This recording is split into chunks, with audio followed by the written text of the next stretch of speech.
Если кто-то смотрит это в записи, всем привет. Да, дружелюбные чуваки здороваются. Короче, Добрый вечер. предыстория ваша заключается в том, что ты, Фильн, как жрец, был младенцем подброшен в Дворский монастырь. Монастырь назывался Арнский монастырь, в котором обитали в основном дворфы-жрецы, молились каким-то своим божествам. Но это была не единственная деятельность этого монастыря. По большей части они занимались тем, чем занимаются все нормальные дворфы.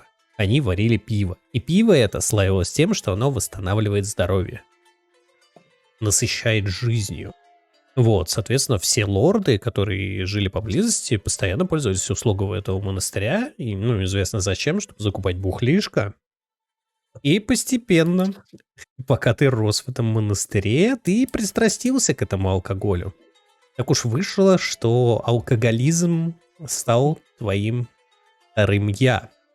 Но квасить в одиночку не по дворфийским понятиям. Поэтому ты нашел себе сотоварища по имени Билиус, дворфа, который стоял на охране склада с алкоголем. Товарищ Билиус в свое время служил в армии. Он был в отряде разведки. Дворфы-разведчики славились своей незаметностью, вот. Поэтому они были очень успешны. Но на самом деле в монастырь Билиуса привела крайне трагичная история, потому что дворф Билиус дружил с другим дворфом. Он сам потом назовет его имя, если захочет в контексте. Идея в том, что они были неразлучными друзьями, они оба служили в этом отряде, и в один прекрасный день они узнали о том, что Билиусу хотят дать сверхсекретное задание в незнакомых землях. Он должен стать командиром разведотряда и отправиться в дикие земли для выполнения поручения, которое на него положили. Но его друг, его душенька-братюня, напоил его в ночь перед назначением, напоил до такой степени, что он послал генерала, который должен был назначить его на эту должность, пришел туда абсолютно синюшный, и после этого был изгнан из рядов армии, что привело к дальнейшему алкоголизму, как вы должны понимать. Соответственно, пьянство дворфа очень сильно печалил его клан, в котором он творил беспредел по пьяни, постоянно блевал повсюду и в целом вел не самый приятный образ жизни. Но глава его клана понял, что пора что-то менять, и отдал его в тот самый монастырь, Арнский монастырь, в котором наш жрец рос, потому что его подкинули туда младенцем, как мы помним. А Билиуса закодировали в монастыре, потому что жрецы умеют проворачивать подобные штуки. И как единственного непьющего дворфа на территории монастыря его поставили, что правильно, охранять склад с алкоголем, в который очень хотел проникнуть жрец. И пока жрец рос, они сдружились с Билиусом. И жрец сделал для Билиуса то, чего никто не мог сделать. Он его раскодировал. В итоге вечерами, долгими томными вечерами в монастыре они бухали. И вот наши дни. Нажравшись в очередной раз до посинения, вы начали думать о великой мечте, которая зовет вас. Вы поняли, что монастырь больше не может сдержать ваши амбиции, что вы хотите чего-то большего. И под покровом ночи вы запрягли лошадь в телегу, телегу в лошадь, я не знаю, кого куда запрягают, я не историк. Вы загрузили в эту телегу столько бочек с алкоголем, сколько смогли, сели на нее и поехали навстречу приключениям. И несмотря на то, что вы были абсолютно вщи, вы не глупые, в основном жрец. У Билиуса, к сожалению, с интеллектом небольшие проблемы. Он воин, что с него взять? Соответственно, на телеге с бухлом под утро в лесу вы понимаете, что вы предали доверие всех тех, кто о вас заботился все это время. Вы поняли, что дороги в монастырь нет, и вообще в целом во владениях местных лордов, в которых монастырь пользуется, так сказать, уважением, вас найдут. Вам нужно покидать эти земли, но есть два пути. Либо ехать через дикий, неизведанный лес, либо через пустыню. Как вы понимаете, эмбиент, который играет на заднем плане, подсказывает вам, что самый лучший путь — это через пустыню. Тем более у нас с собой много жидкости. Жидкость бы Билли, вас не спасла. поехали в лесок. Я еще немножко водных дам, и можете пообщаться, хорошо? Идея в том, что вы как бы не жили в отстранении, там постоянно были люди, и вы с кем-то общались, и один из заезжих сказал, что есть деревенька, которая называется Парнаст. Она находится по ту сторону древнего леса, ну, либо по ту сторону пустыни, то есть она ближе к побережью мечей. Вы сейчас находитесь плюс-минус рядом с лунным морем, и вам по факту нужно пересечь эту местность для того, чтобы оказаться в этой деревне. И эта деревня, она находится в исторически в данный момент очень важном месте. Она находится в конце черной дороги, которая идет как раз-таки, которая является трактом от лунного моря до побережья мечей. То есть это такой райцентр, который был говёной деревней, потому что ее держал под контролем какой-то культ ебучий. Вот. Но пришли стражники, выбили оттуда культ, культистов всех нахуй распяли, деревня зацвела новой жизнью, и обе стороны, Запад и Восток, начали вливать в эту деревню финансы. И вы понимаете, что ваша мечта, высокая мечта о том, чтобы открыть собственную таверну, потому что в пьяном угаре вы пришли только к тому, что вы хотите именно этого, она повела вас в эту деревню. И вам необходимо пересечь пустыню для того, чтобы попасть в деревню Парнаст. Гайдай какой-то. Теперь вы можете пообщаться. Билли, сворачивай в лесок. Да, Филя, поехали в лесок. Зачем вы едете в лесок, я не понимаю. Просто объясните. Найдем чем заняться. Но на самом деле вы... Руку на коленку Билли. Господи. Мы сворачиваем в лесок. Ладно, вы там занимаетесь чем хотите. Я не знаю, какие вы там на самом деле друзья, насколько вы близки, но... Монастырь-то был мужской.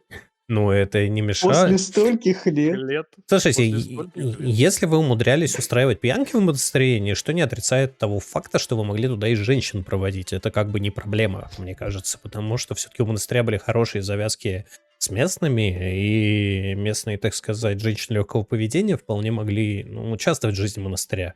Я думаю, дворфы как бы не брезгуют подобными вещами. Конечно, Я жрец-послушник, у меня был только святой отец. Ну, и то в детстве, да? Да. Вот, как бы. Когда ты повзрослел, ты перестал быть интересен святому отцу. Вот, на самом Сразу было деле... неинтересно. Первое разочарование в жизни. Ты перестал Да. быть интересен святому отцу. Разочарование было 8 лет. Да. Как жить? Но Да. потом ты нашел себе нового друга, меня. Не, ну ты И жизнь не заиграла новыми красками. святой отец, ты Да. воин, грубый, Алкоголизм это такое. агрессивный. Да, алкоголизм на самом деле это печально, и именно поэтому, пока вы едете через лес, да, вы делали какие-то остановки, не знаю уже для чего это, сами решите. Вы понимаете, что земля, устланная травой, начинает меняться на песок, через который потихоньку торчит трава. Деревьев все меньше и меньше, вы уже видите небольшие барханы. И спускаясь с пригорка, перед вами открывается вид большого палаточного лагеря. Вы знаете, что это место, из которого отправляются караваны. Один из которых может доставить вас в деревню Парнаст. И в этот момент... В народе это место называется Оазис Вуэртиль. В этот момент я достаю свою волшебную гуслю. У тебя нет волшебной гусли. Ну, у меня есть У тебя есть гусля. просто гусля. У меня есть гусля, но для меня она волшебная. Я достаю свою волшебную гуслю Окей. и начинаю медленно напевать. Курильщикам трудно без плана, слезятся в глазах миражи. Вы алкоголики, а не Идет наркоманы, я караван из напоминаю. дивана, и много везет наш идущий план. Я так понимаю, ему нужно кинуть 25 на харизму, чтобы это сработало, да? А, кстати, да, кинь исполнение. Но я не помню, Кинуть исполнение. как в ДНДшке это называется, посмотрим. Это выступление. Кинь выступление. Выступление. Давай кинем выступление. 16. Неплохо. Проезжающие на телеге мимо крестьяне смотрят на тебя такие: ах, хорошо поешь, брат, и едут дальше. Я просто представил ситуацию в голове у этих проезжающих крестьян, когда огромная повозка с кучей бочек пива. А они не знают, сидят что внутри. два Они просто дворфа. видят повозку, которая на самом деле... На которой большие бочки, сидят два дворфа, и один из них на гусле распевает песню. На самом про деле, повозка — это очень сильно сказано. Там такая пожеванная жизнью телега, блядь, запряженная в одну лошадь, на которой сидит жрец, а в телеге вместе с бочками, кое-как, как бочка сам, сидишь ты. И играешь на гуслях. план. Да, вот. Вы спускаетесь по дороге к палаточному лагерю и видите такой, ну, импровизированное КПП с одного ебучего стражника, который стоит вот так вот полуспит, его мажет на жаре, ему максимально херово, потому что он в доспехах, полных доспехах. То есть он стоит на охране въезда, но вы видите по нему, что ему абсолютно похер, кто туда въезжает, кто выезжает, что везут, и вообще наплевать. У него так, ему 2 часа до конца смены и все. Бухать. Вот. И он такой смотрит на вас. Ну, вы останавливаетесь, естественно, рядом с ним. Он смотрит на вас. Здрасте. Здравствуйте. Куда? Доброго дня, служивый. Вы в караван? Мы в караван. С кем идете? С ними. Сами местные. Мы идем с ними. Что, идиот? Мы в говно, ты сам сказал.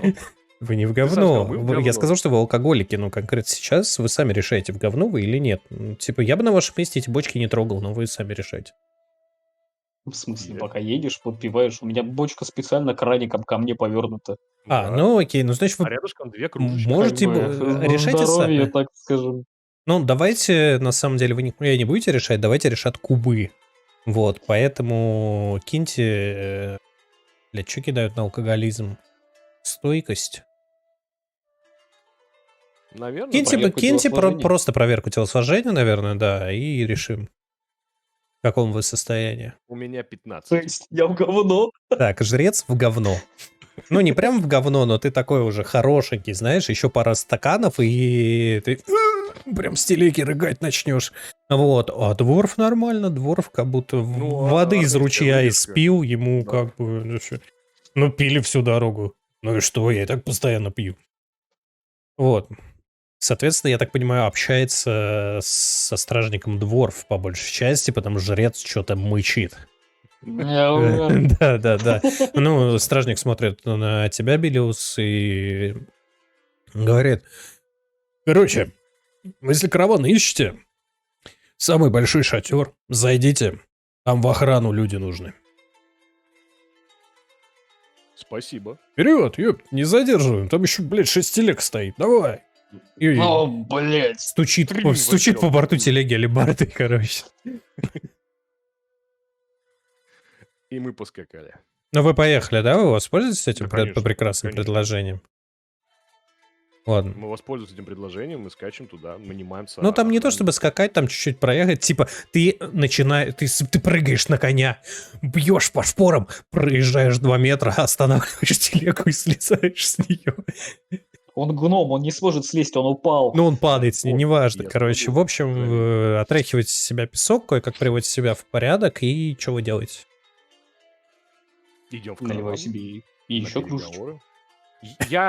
Я нежно укладываю Фильку на телегу, потому что, как мы помним, он почти в говно. Не-не-не, порядок. он почти он не в говно, он может ходить и более-менее может изъясняться. Ну, вряд Вот. ли это нужно делать, когда ты идешь на И- переговоры с караванщиком. Да не, С почему? караваном Ты что, они пыхают, вы пьете, это нормальная тема. Ну, тогда мы вдвоем пошли на переговоры с караван-башей. Вы подходите к большому шатру и видите, что у входа стоит достаточно старый полуэльф с шикарными усами. Такой, прям видно, что он живет пиздец как долго, он смотрит на вас достаточно уставшими глазами. Чего хотели? Тебя. Эй, дорогой, меня дорого будет. Так что Дежурная нужно? шутка дворфов. Караван баши ищем. Хотим наняться охранниками. Охранниками? Ну, пойдем Охранник. поговорим с главным. Вы заходите в большой шатер и видите, что за столом с какими-то сложными картами, едой, алкоголем, естественно, сидит драконит. Ну, раз такая есть, да? Сидит драконит, смотрит на вас, полуэльф смотрит на него, кивает. Тут говорит: добрый день. Чем могу помочь? Нам нужно попасть в ваш караван. Денег у нас немного, но я воин. Друзья, я отправляю много караванов. В какой именно караван вы хотите попасть? Или? Я медленно подхожу к столу, беру бокал и пробую то, что в нем налито. Или не изменяет своим... Он просто надменно на тебя смотрит. Им абсолютно похер, что ты делаешь. Ну, типа... Ну так какой? Который идет через пустыню на другой конец. Дорогой друг, На это брайт-центр, батенька. палаточный лагерь. Тут большинство караванов идут через пустыню. Иначе смысл делать палаточный лагерь? Через Значит, нам пустыню? подойдет любой караван. Дайте угадаю, вы хотите в деревню Парнаст попасть? Не исключаем этого. Для начала. Так или иначе, этот караван действительно идет через пустыню. Ежели вы хотите наняться охранниками, то я позволю вам это. И даже заплачу. Ну, как я. Если вы сумеете доставить то, что везет караван, и сберечь, тогда вам заплатят в Парнасте. И он согласны. смотрит на полуэльфа, машет ему рукой. Азам, подойди. Ну, полуэльф подходит с красивыми усами. Вот. Такой: да, я слушаю. Такой: смотри, вот этим инструктаж дай. Что они там с собой привезли? Разберись. И отправляйтесь в добрый путь. Говорю: я занят. Давайте. Ну и Спасибо. жестом показывает, что как бы пора бы покинуть помещение. Я ставлю бокал с тем, что я пил, плюю на пол и говорю: говно ваше, это пойло, и выхожу. И ему похер, он берет, знаешь, так элегантно, когтистыми чешуйчатыми лапами берет бокал и просто кидает на пол. Я в очередной раз задумываюсь, почему я дружу с этим имбецилом, который приходит в гости к другим людям и плюет им на пол. Его Разворачиваюсь воспитывали и в ухожу монастыре. вместе с ним. Вы выходите на улицу, и к вам обращается Азам. Говорит: друзья, так уж получилось, что я поеду с этим караваном. Это мой караван, я его веду. Весь груз мы должны сохранить. Это обязательно. Это очень важно. Как для деревни, так и для меня, и для всех, кто поедет. И для будущего. Что у вас там за свой груз? Наш груз настолько важен, насколько это вообще возможно. Ваш груз не настолько важен, как наш. Наш – это целая жизнь. Он дает жизнь. Он как целебный нектар, который может всех омолодить. А главное, что этот груз при должном употреблении восстанавливает здоровье и помогает жить. Я понимаю, да, все так говорят. В этом нет ничего нового. Сколько у вас верблюдов? Ни одного. Его Верблюдов. Каких верблюдов? Вот наша телега. с Животное лошадью, такое, слепой. два горба. Хранит, Ты не типа хочет подкуренный. пить. Да, чуть-чуть. Почему у тебя армянский диалект какой-то и акцент? единственное, что я видел горбатая в монастыре, это была баба Марфа. И то второй у нее рост только из-за того, что она таскала телегу. Горбатая гора, которую я видел в окно. Единственное, что я видел в монастыре Горбатого, это горбатая гора, которая в дальнем краю монастыря. Да-да. Туда периодически ходили по двое с этой горбатой Марфой. Ладно. То есть верблюдов у вас нет? Нет. А что есть? Эльф, ты Вообще все нормально. Арамчик, блядь. Азам. на Выражать прив- эльфийско- Мы эльфийскому- не на привозе, уважаемый. Мы не на привозе. Я дворф, я бывший солдат. Не задавайте мне таких сложных вопросов. Я Он, начинаю звереть от этого. эльф начинает абсолютно спокойным лицом игнорировать тебя, обращается к жрецу. Так что у вас есть? Пытаясь пародировать эльфийские акценты, я начинаю говорить: у нас бочки с бухлом. Да мне все равно, что вы везете. На чем вы везете? Верблюдов у вас нет. Повозка есть? Повозка Ну, есть. 2 колеса и между ними палатка. Это, Эй, в принципе, да. дорогой, это не повозка, это телега. Не надо путать. В общем, смотрите. Если хотите ехать вместе с мой караван, вам нужна повозка с 2 верблюдами. Как вы это сделаете? Мне все равно. И разворачивать. Говорит, через 3 часа отправляемся, встреча вон там. Показывает какие-то тоже повозки, которые стоят кучно, там тусуются какие-то люди, что-то грузят. Вот, и он идет к ним и руководит погрузкой. Я кричу ему вслед: уважаемый, а где купить этого коня пустынного? Ну, на самом деле, пока вы заезжали, кто-то из вас мог заметить, что тут много небольших ларечков, где что-то продают. Все-таки это отправной пункт большинства караванов, и что-то здесь вымутить можно. Но так как у нас нет денег, Ну, вообще у вас есть деньги. Ну, типа, решайте свои проблемы сами, ебать, я за вас должен придумывать. ну, кто тут мастер? Ну, я причина и следствие. Биля, Билли, пошли нам на нужно базар. 2 горбатых, нам нужно Билли. Нам нужно парочку горбатых. Голос с неба говорит, что итак 2 горбатых дебила. Ладно. Погоди, В общем- Билли, я выпью нашего целебного эликсира, и мы можем пойти искать этих 2 горбатых. Справедливости Ладно, ради, у вас все пьют время только фуловое алкоголь. здоровье. За счет Что? этого- За счет этого пива у вас все время фуловое здоровье просто. Ну, во-первых, в одного не пьют, поэтому Филя разливает по кружечке пивка. Не, разливайте, пейте, как бы... Да, ну, как бы, что, Филь, все, И наливай. я даже больше скажу, если Филя кинет проверку выносливости, он, в принципе, может чуть-чуть чутка протрезветь. 16. Да, тебя отпустила, то есть эта кружка пива, она тебя не вогнала в охмеле, плюс пока вы ходили по жаре, ты люто пропотел, и тебе прям полегчало. Вот. Ну, еще плюс ты концентрируешься на разговорах, и вино это явно было необычное, которое ты выпил со стола у незнакомого тебе драконида. Вот. Пусть знает, Ну, что... да, на бочке. Никто не знает, что туда было замешано. Ты выпил абсолютно рандомный напиток, и, возможно, это возымеет какие-то последствия, но никто об этом, естественно, не знает. Хорошо, что на гномьих бочках наложено заклятие охлаждения, и все, что в бочке, сразу холодненькое, как надо. Нет. Громко только об этом не говори. Или да? И- Не, да. окей, я не против, если честно. Ну, пускай, да, хорошо. В общем, пошли мы на базар. Ну, вы видите И палату. находим палатку, на которой сверху деревянная вывеска из такого засохшего старого дерева в виде горбов. И мы понимаем, что нам туда. Надпись. Идя в бордель, мы понимаем, На- что на- это не то место. Надпись 3 горба. Вот.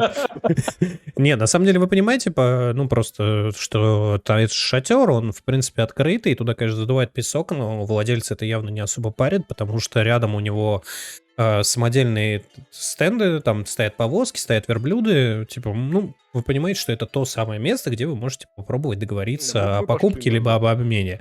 Вы заходите и очень бородатый, очень черный человек, ну, черный в хорошем смысле, темнокожий такой, загорелый. То есть когда-то он был белым. Вот. Продажа верблюдов меняет людей. Распахнув руки, подходит к вам. Ва, здравствуйте, мои дорогие. Чем я могу вам помочь? Меня зовут Нам Рагир. Я продаю здесь все. Рагир, нам нужно 2 верблюда. 2 верблюда? Повозку. 2 верблюда и повозку. Это хорошее предложение. Что у вас есть? У нас есть по бочке чудеснейшего напитка животворящего, который восстанавливает здоровье за каждого. Дорогой, Я пытаюсь ты хочешь я продать... пытаюсь закрыть ему рот в тот момент, когда он все это произносит. Ну, Я можешь Дворф, попробовать. солдат. Если он не Да. против, то окей. Ты не против, что он попытается тебе рот заткнуть, или ты будешь сопротивляться? Я буду сопротивляться. Тогда встречную Он проверку его- силы. А что сделать? Ну, Тёмыч кидает силу, ты кидаешь силу, у кого больше, тот и победил. Проверка силы. 5. 17. Ты затыкаешь ему рот. Воин такой, у нас есть 2 чудо...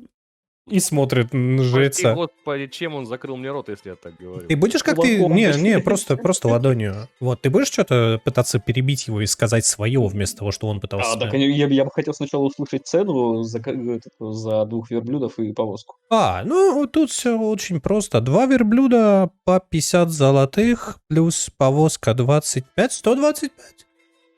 120 только для вас. Я пытаюсь выскользнуть из захвата и сказать все, что я думаю этому торговцу за такие цены. У нас есть старая Говори. телега и конь. Я бы хотел узнать... Не, погоди, сделать ему скидку. подожди секунду. У Димана была заявка высказать все, что он думает по поводу этих цен. Давай. Можешь Да. говорить, если хочешь. А я ничего не должен кидать проверку? Мне так-то рот до сих пор держит. Не, используй рот. Не, он уже убрал. Он тебя просто... Он закрыл тебе рот для того, чтобы тебя перебить, чтобы ты не спизнул лишнего, как я понял, по крайней мере. Ну, я бы хотел высказать свое такое ценообразование, и за вот этих вот горбатых непонятных существ желтого цвета и одну полуразвалившуюся повозку я не дам больше 50. О, дорогой, если бы ты покупал верблюда крепости в горах, я бы продал тебе их по 20. Но тут пустыня без верблюда и труп. Ну, он не врет. Типа, даже без проверки он не врет, это факт. В пустыне без верблюда очень тяжело путешествовать. Типа, лошадь подохнет сразу. Филя, где мой ректальный криптоанализатор? Их еще не изобрели. Павловский, можешь идти взять, пока я разговариваю. Уважаемые, сколько вы бы дали за коня и почти развалившуюся телегу? А конь тягловой, скаковой? Тягловой. Где-то 50. За коня. За телегу 15. Как насчет небольшой скидки за обмен на все это? Обмен я люблю, обмен хорошо, но 1 к 1 не сходится. Я бы мог вам предложить попробовать нашего чудесного зелья. Зелье? Оно сварено... Мой дорогой оно друг, сварено я торгую с из керамина. животными и повозками, телегами. Мне вот эта вся алхимия, магия, я далек от этого. Мне не Это интересно. не алхимия и не магия. Оно варено мастерами, гномиями, мастерами, которые живут далеко, высоко в горах. Это чудеснейший напиток. Просто божественный жизненный эликсир. Если бы вы его попробовали, вы бы уже не смогли от него Кидай убеждение. отвыкнуть.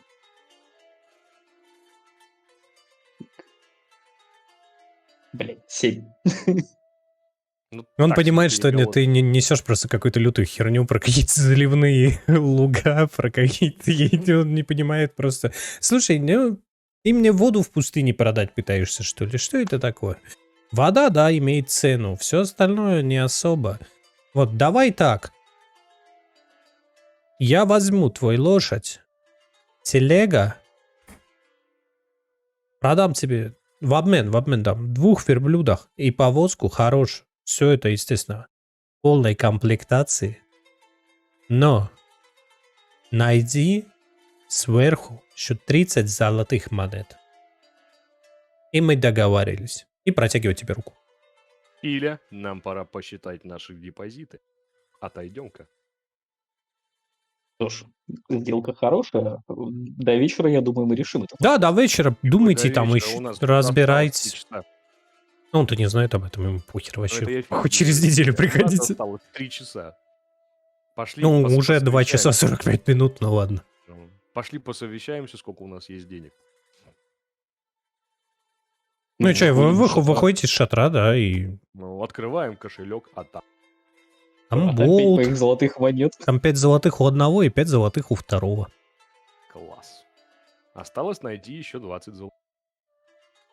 Есть мнение, что надо походить еще по рядам, найти лавку чувака, который торгует алкоголем, и сбагрить ему пару бочек. А мне нужен человек, который торгует алкоголем. Нам нужен трактир. Есть одна Лучше проблема. даже трактир.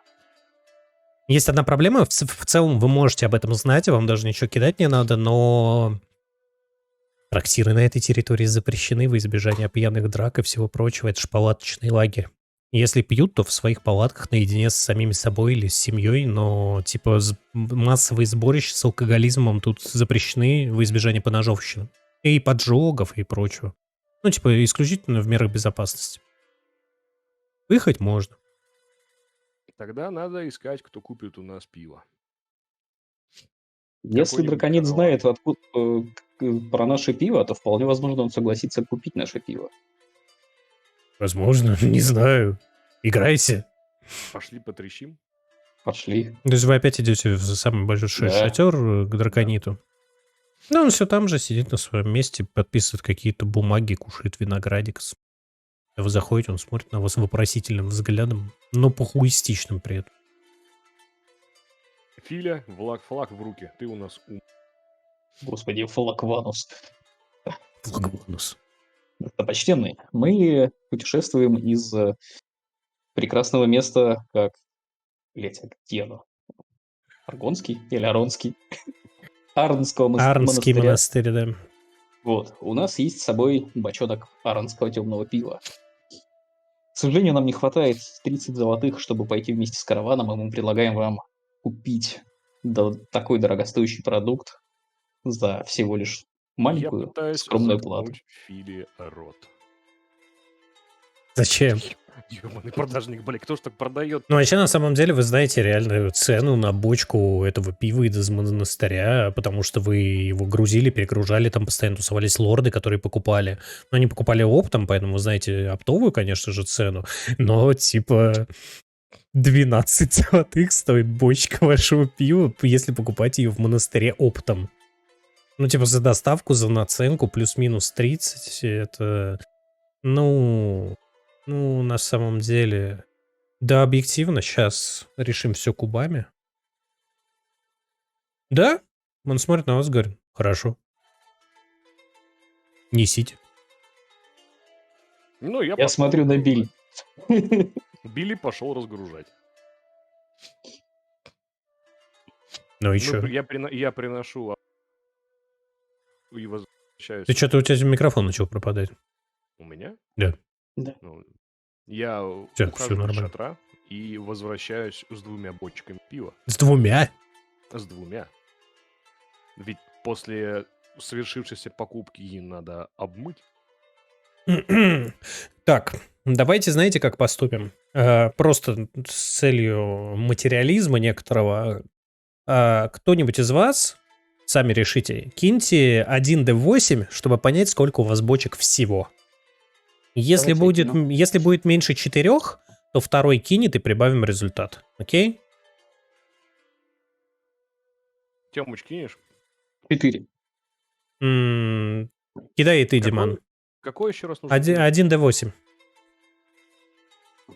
О, господи, прости. Это кубик, который восьмигранник. Да, восьмигранник.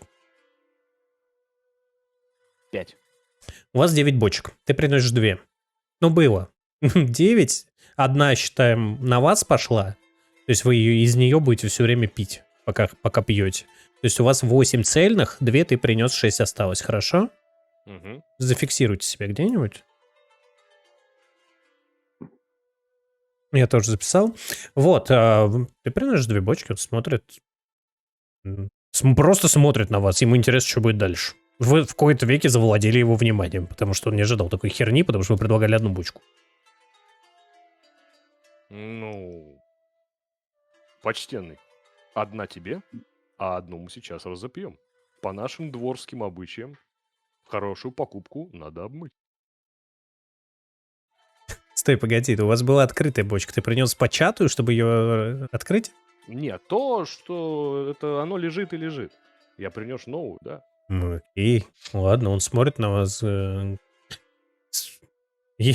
настроение меняется. Ему снова похер на вас и на все, что вы делаете. Типа интрига, которую вы создали, не увенчалась успехом в его глазах. Он кричит «Краус!» Вот, заходит еще один драгонит. «Да, господин, попробуй».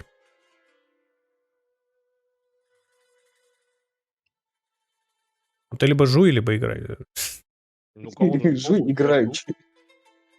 Я так понял, Я вы наливаю- наливаете ему и Я наливаю предлагаете ему кружку кружку? пива, И себе? протягиваю, ну, естественно. Ну, вы Наливаю чокаетесь. 3 кружки. Краус, ваше здоровье. Оп, всю кружку.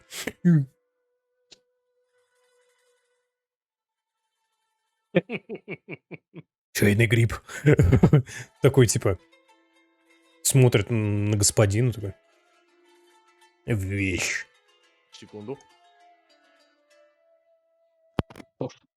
Непредвиденная пауза. Я накатываю бочку к дракониту и протягиваю кошель, чтобы туда засыпали золото. Он забирает у кошель. Да нет, Деньги верни. он лезет в какие-то свои там эти сундуки, достает копочку монеток. Не дает тебе в руки, кладет на стол рядом с собой.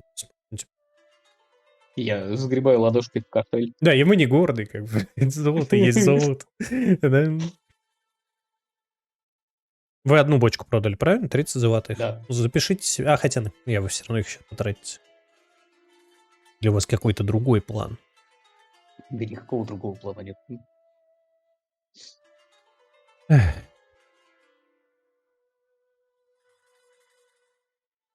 Санкционка ты видел?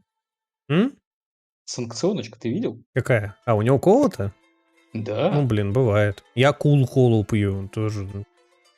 Это Это один ястер на головку пью, да? А ее нету безалкогольной, ну, в смысле, без сахара. Я бы тоже с удовольствием пил бы.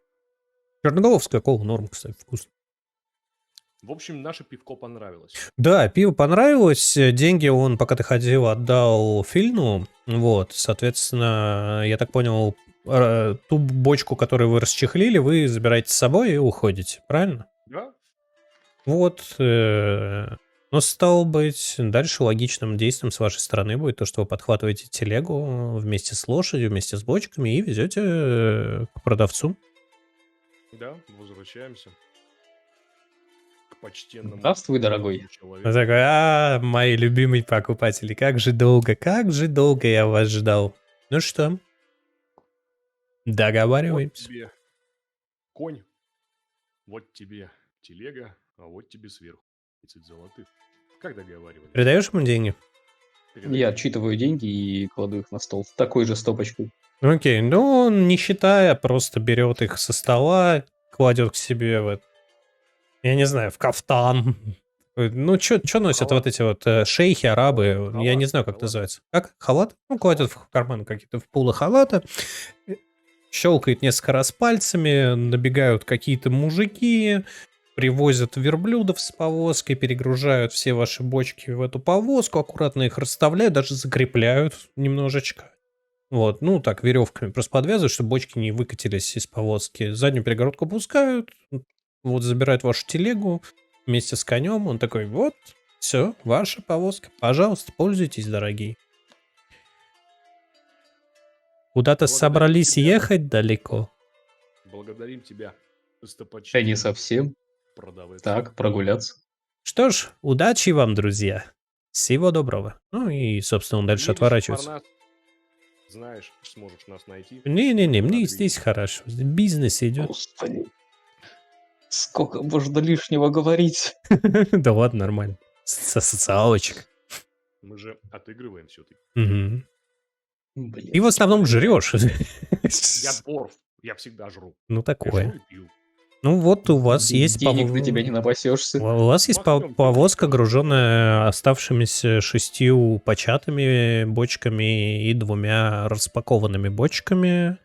И вы что делаете? Идем регистрироваться. Ну, в караван. И Я записываться, то, что мы, думаю, у нас все есть. Нам нужно найти нашего старого друга эльфа, чтобы сказать, что мы Усача. поняли. усача. Эльфа-усача. Ну, Подпольный на усач. самом деле, эльфа усача вы видите именно там, где вы его оставили. Он продолжает руководить загрузкой различных повозок, что-то складывает, общается с людьми.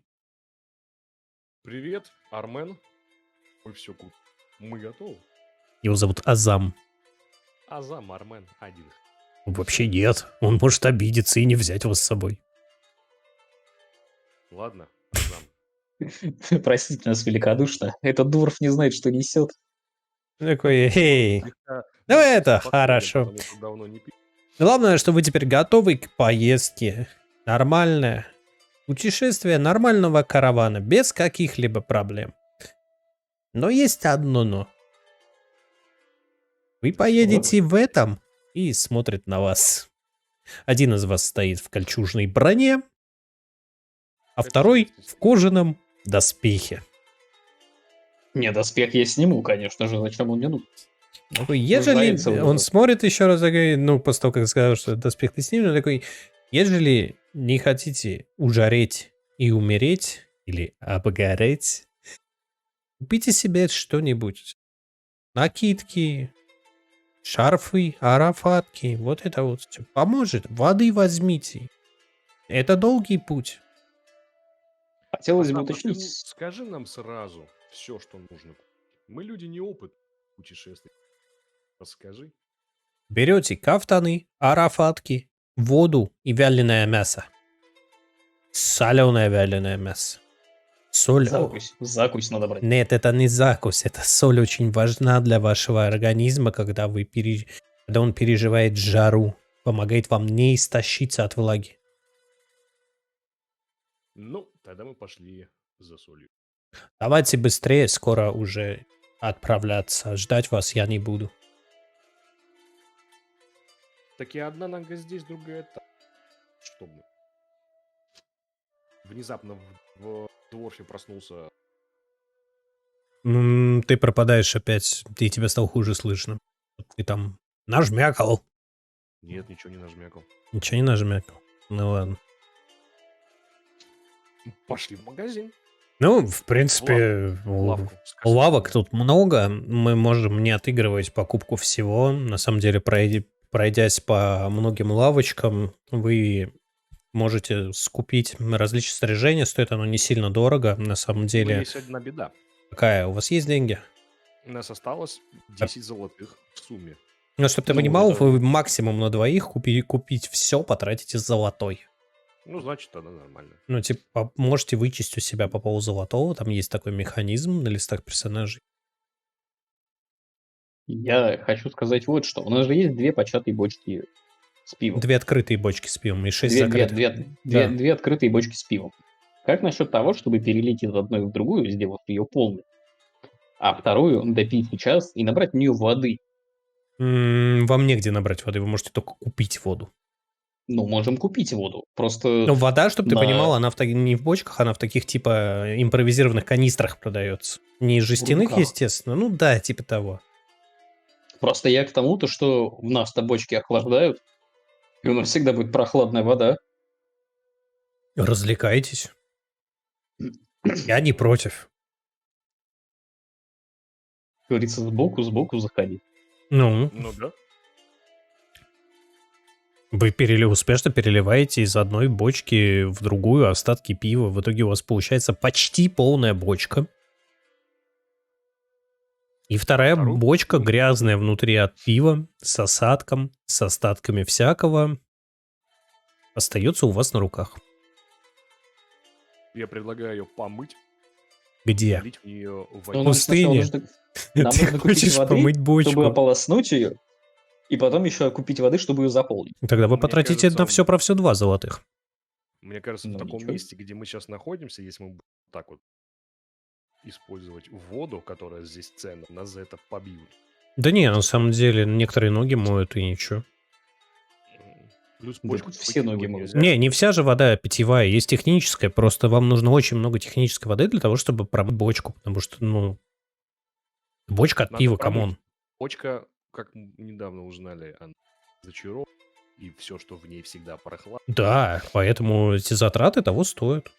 Поэтому давай скинемся по золотому. Поэтому спешите у себя каждый по золотому. Мгм. Помоем, наберем водички. Мгм. И я так понял, вы переодеваетесь в одежду для путешествия по пустыне, правильно? Переодеваемся в одежду для путешествия по пустыне, заливаем бочку чистой водой, соответственно.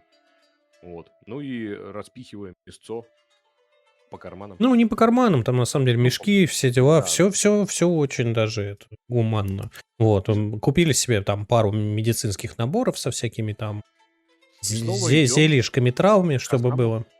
На всякий случай. И ваш класс брони равен 10, когда вы не носите доспехи. И что с этим делать? Монахи.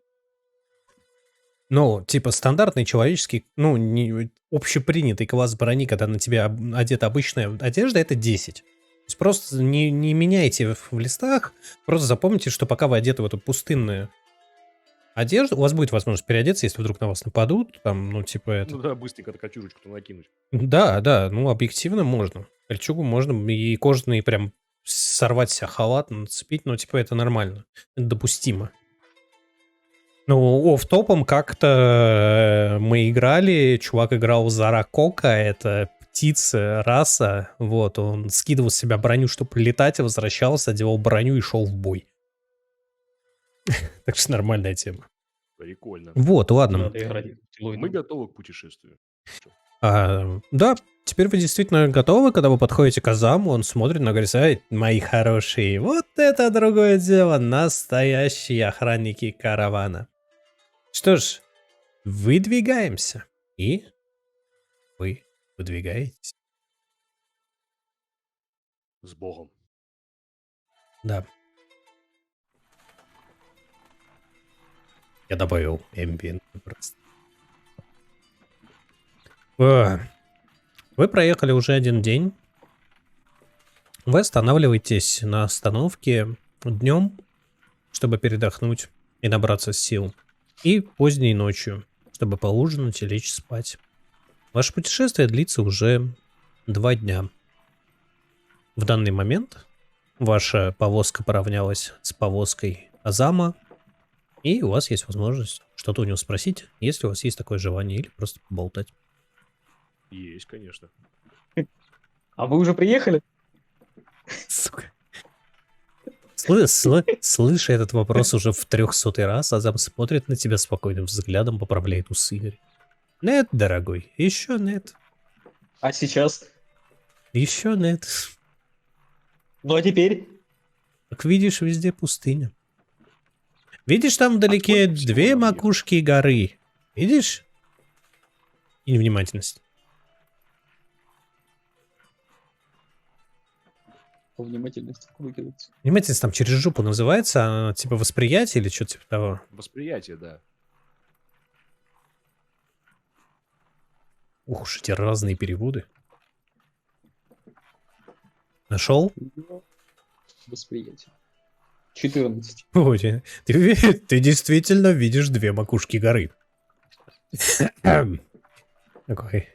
Это горы Серого Пика. Черная дорога, которой мы движемся, идет через расщелину в этих горах. Когда мы там проедем, лес, птицы, природа, свежесть и город. Город, блядь, городом он станет лет через 20. Деревня Парнаст будет ждать нас. Вам больше ничего не интересно о караване, там, еще о чем-нибудь? Интересно, конечно. Целый караванчик, с которым можно. Ну, и, ну, Слушай, типа, мы уже уважаемый- приехали, это, конечно, охуенный вопрос. Нет. Выслушай, уважаемый караванщик, Азам расскажет, каким образом он сделал себе такие шикарные усы.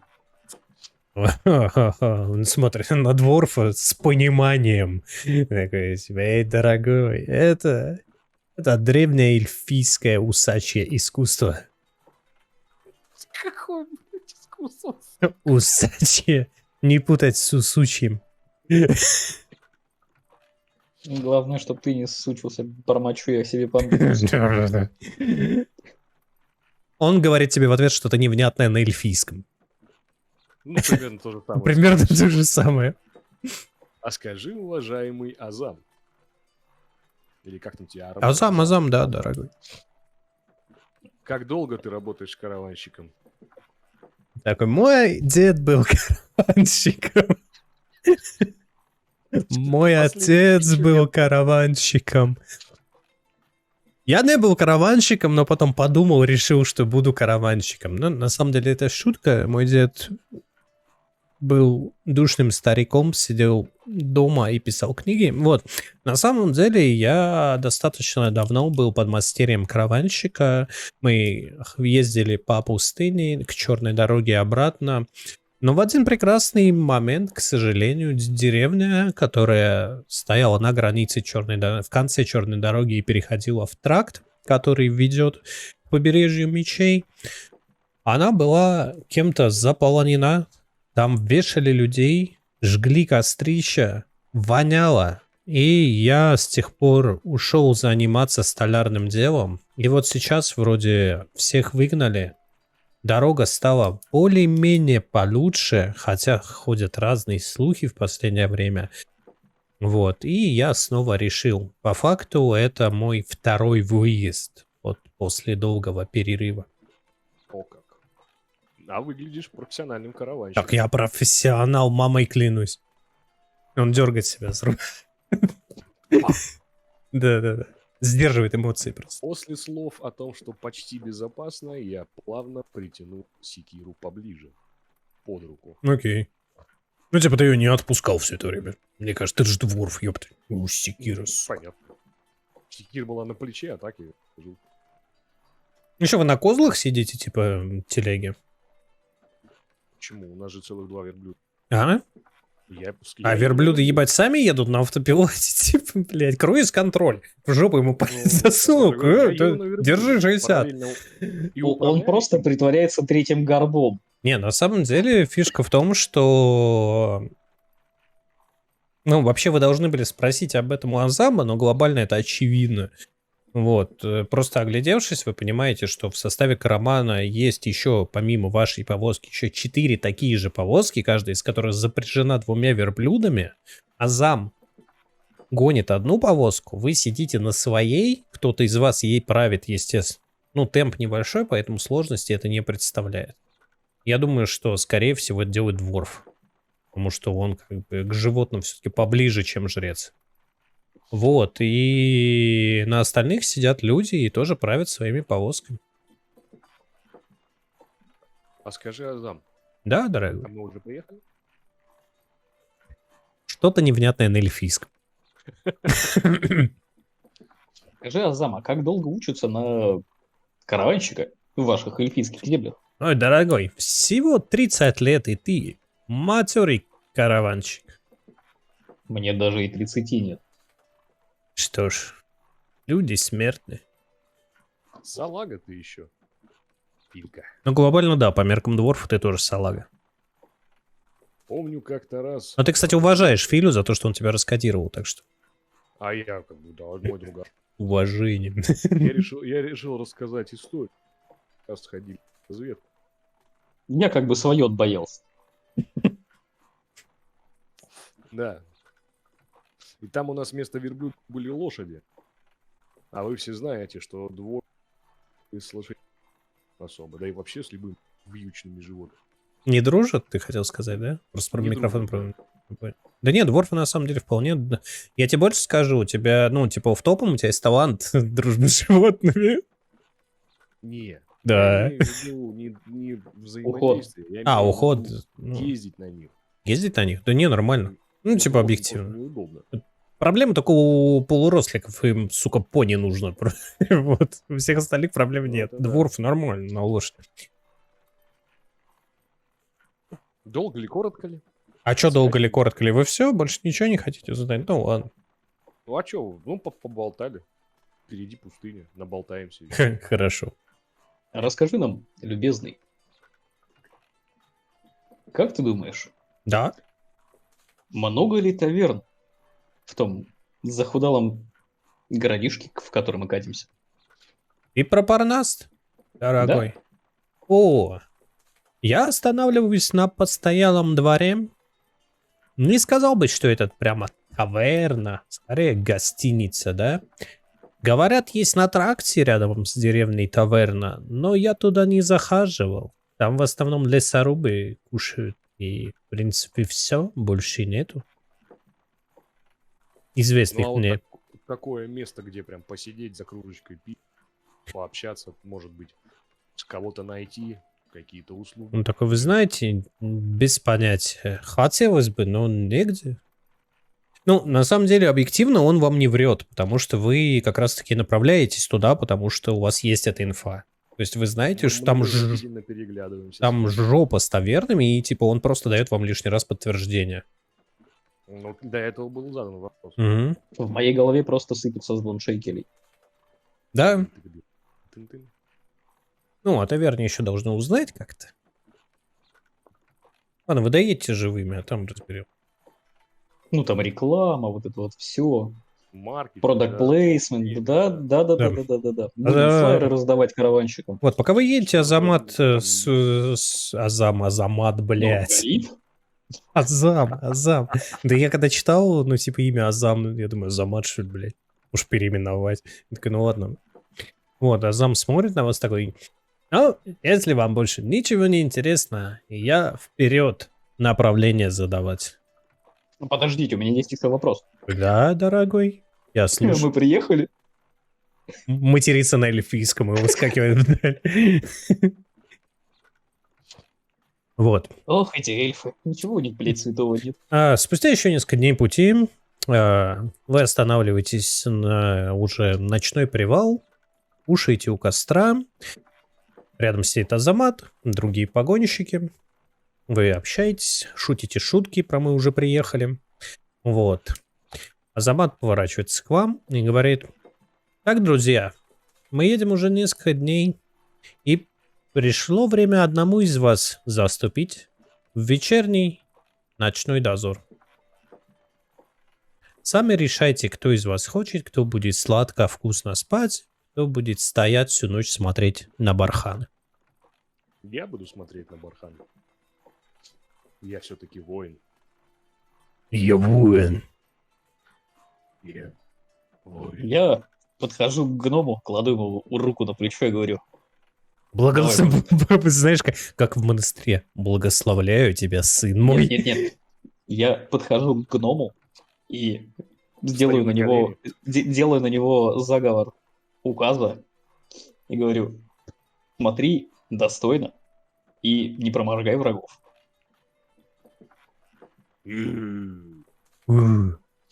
И караван отходит ко сну. А ты, товарищ Билли, стоишь на страже, делаешь обход вокруг. Ну, естественно, повозки поставили вокруг шатра, который развернули.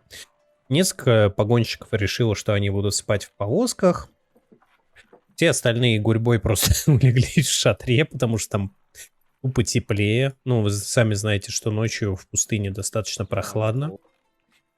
Я нацепил кольчугу. Ну, естественно, ты встал в дозор и нацепил на себя кольчугу. Это же логично. Вдруг кто нападет.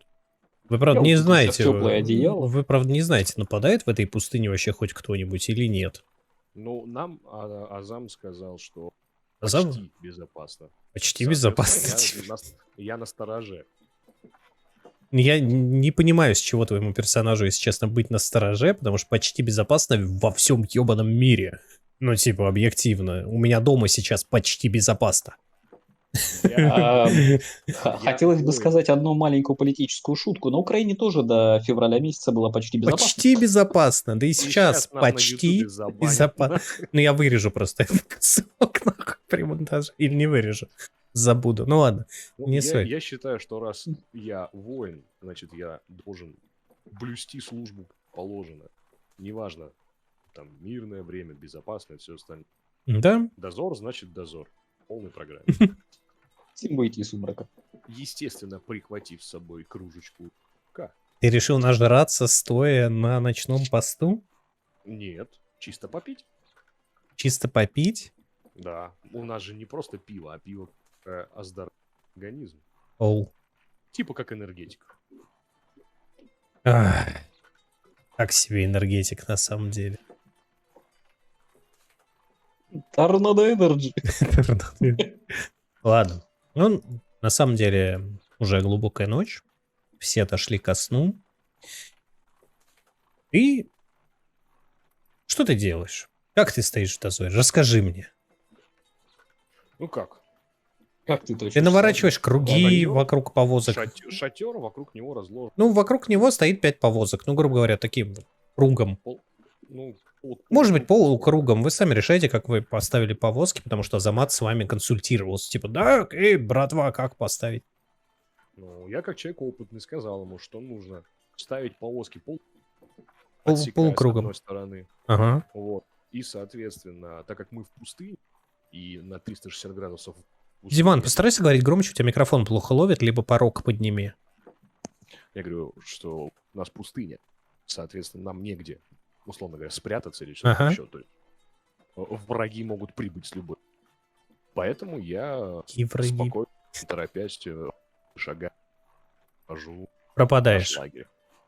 Алло, раз. Ну, ты пропадал до этого. Вот, видимо, Я у тебя... спокойным, неторопливым шагом, постоянно оглядываясь в сторону пустыни, обхожу наш лагерь. Угу. Окей. Если ты наблюдаешь за происходящим, будь добр, пожалуйста, кинь мне восприятие. Восприятие. Ну, внимательность восприятия. Понимаешь? Мгм. Сейчас. Угу. Кидаю восприятие, проверка восприятия. 12. Угу.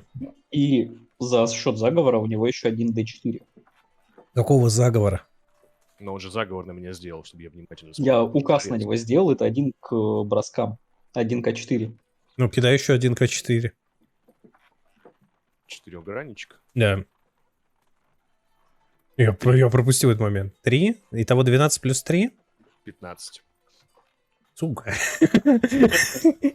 Ладно. Я внимательный сторож нашего. Твоя служба в палаточного разведке не была напрасной. В этот момент ты понял, что все не зря. Твой глаз, хоть и замутнен хмелем, но остр.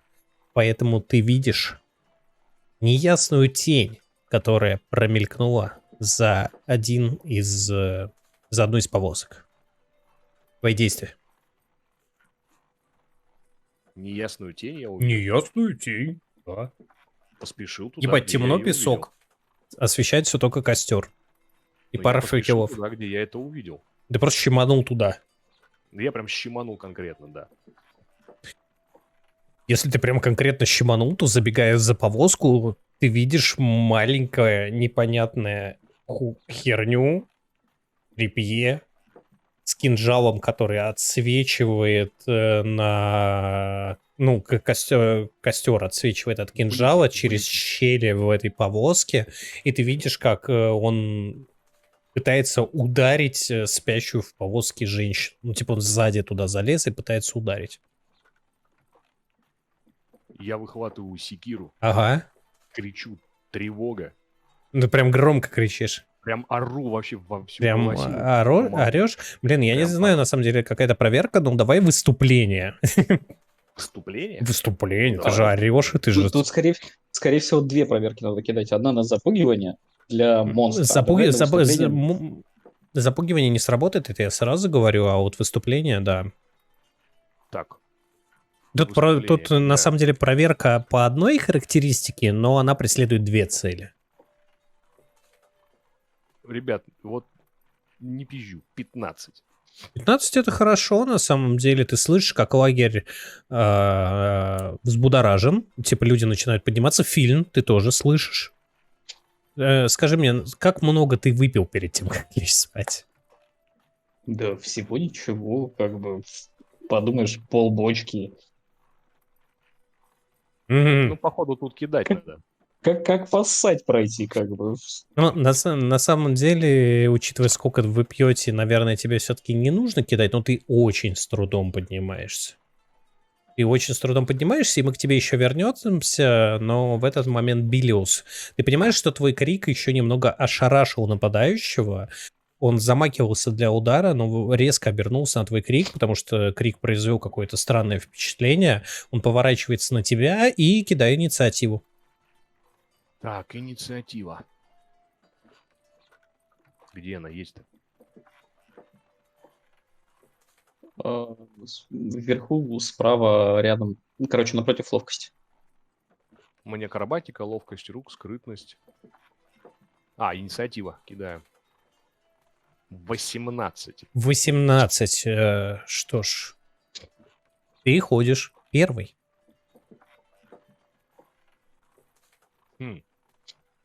Я бью этого засранца секирой плашмя, чтобы не убить, а оглушить. Оглушить? Ну, ты не лезвием бьешь. А, ну я понял, именно я понял. бьё- Ты хочешь секира, она же плашмя двухсторонняя. ударить. Ты плашмя бьешь, чтобы по башке, чтобы оглушить. Так, ну помехи тут не будет. Давай, кидай на попадание. Так, значит, мне нужно кинуть удар секирой, правильно? Да, Это который бонус. У тебя бонус там плюс вот 2, это да. мелочь. вот. Да-да-да. Кидаю. Сколько? 11. Секундочку. Мгм.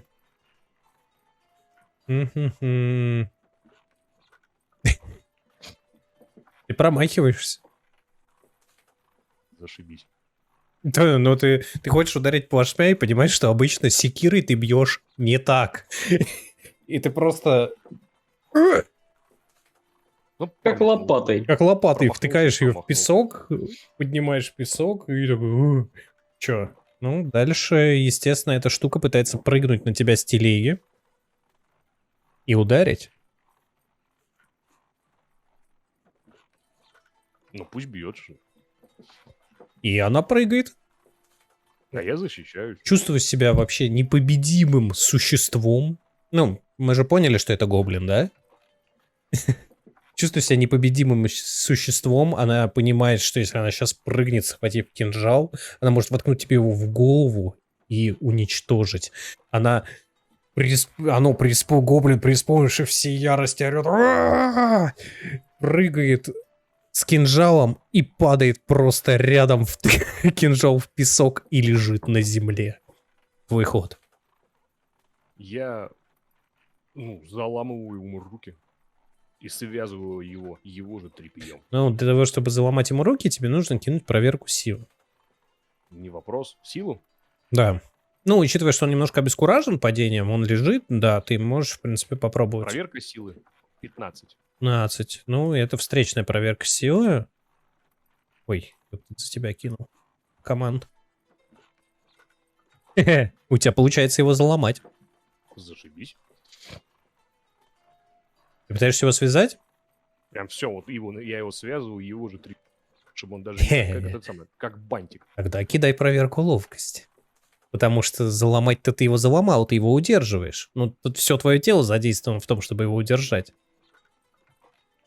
Чтобы связать, тебе нужно отпустить одну руку, схватить с телеги первые попавшиеся тряпки или оторвать просто кусок парусины, которая покрывает, и начать связывать. Либо достать у себя какие-то тряпки. Но не суть. Предположим, что они у тебя есть. Да, в любом случае тебе нужно как-то изловчиться, его связать, потому что он вполне в себе сознании и готов тебя убивать. Кидаем проверку ловкости. Давай. 2. Ну, как ты понимаешь, он вырывается. От свинота. И теперь его ход. Естественно, он пытается распороть тебя своим кинжалом. И он попадает. Он попадает тебе по ноге и наносит тебе 2 урона. Так, мне нужно... Тебе нужно нажать на свою ХП, нажать двоечку и нажать урон. Есть. Теперь твой ход. А у него еще действуют, кстати, бонусные броски у Димана? По-моему, только один раз. А, один раз? Все, окей. Он потратил это на то, что... Соответственно, я озверел. Я бы сам охуел. Ору, матерюсь. Мне непонятно, почему весь лагерь начал подниматься и до сих пор нет. А чтобы ты понимал, раунд идет, ну, вот раунд это типа оба хода. Ну, твои, в конкретно этом случае, твои чудовища. Раунд занимает 6 секунд. То есть люди сейчас только начали подниматься. Мгм. Ну, вот, Я только штаны натягиваю, да, чтобы ты да, понял. да, да, да, он только вот, он все-таки герой, ебать, он штаны только, Ты спал в пустыне без штанов? почему бы и нет? Как бы, знаешь, это кожу, штанишки нужно снять, там, опрятненько положить. Там это самое, про такую штуку, как простатит слыхал? Давай атакуй, простатит, вы сейчас Ну, просто, умрете. знаешь, как бы Слегка мы так задумался о мы, вечном мы как бы стиле путешествуем в халатах, а чтобы кожанку одеть, нужно хотя бы подштанники одеть. Ты, блядь, не будешь в кожаной броне бегать? Я только не напасусь Да, столько, чтобы бегать в кожаной броне. тальк еще не изобрели. Вот Вот, именно. А прикинь, песок туда попадет, я ж тебя возненавижу. вот. Ну, логично предположить, что я понимаю, что его глушить, его надо завалить. Вот с этого и надо было начинать, ну. И ты Ну, наконец-то я- нормально бьешь по нему секирой. Я бью секирой нормально. Либо я вспоминаю, что за спиной у меня висит арбалет. В упоре будет штраф. Вы в упоре Ага. находитесь. Тогда удар секирой. Да, конечно. Бросаю удар секирой. Давай. 11.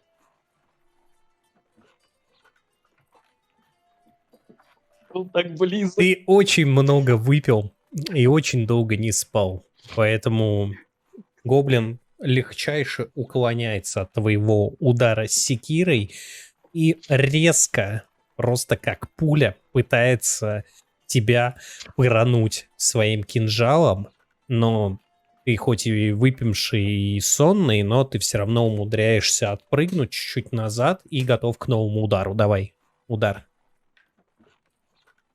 Я озверел окончательно. Да я бы Удар секирой. сам озверел. 2 мазилы. 4. И вновь секира разрезает воздух над головой пригнувшегося гоблина, который уже окончательно обезумел от боя. И он бьет тебя кинжалом во вторую ногу. Но твоя кольчужная броня выбивает его кинжал, и он, отшатываясь, готовится к новому нападению, и теперь твой удар. Удар секирой. 15. И ты попадаешь. Наноси урон. Урон. 9. Ты разрубаешь его пополам. Е. Просто сверху опускаешь на бедного гоблинца секиру, и его аккуратно разрезает на части. Секира врезается в песок окровавленный, и 2 половинки гоблина падают по сторонам. В этот момент, когда ты его убиваешь, ты слышишь, как орут люди из каравана. Типа, тревога, ебать, поднимаемся, все встаем. Полностью Фильн уже снарядился, выскочил из палатки, а со стороны бархана вы слышите рев и свист. Ба-ба-ба-бам. Фильн, что ты делаешь? Блять, для начала надо посчитать, сколько вообще тварей вышло. Ты пока не видишь. Ты только вот из палатки вышел, вокруг, ну, полукругом стоят повозки, ты видишь, как стоит возле одной повозки, которая стоит с краю, Билиус, который вот только вынимает секиру из песка и закидывает обратно на плечо. Смотрит на тебя. Ты смотришь на Что меня. за хуйня?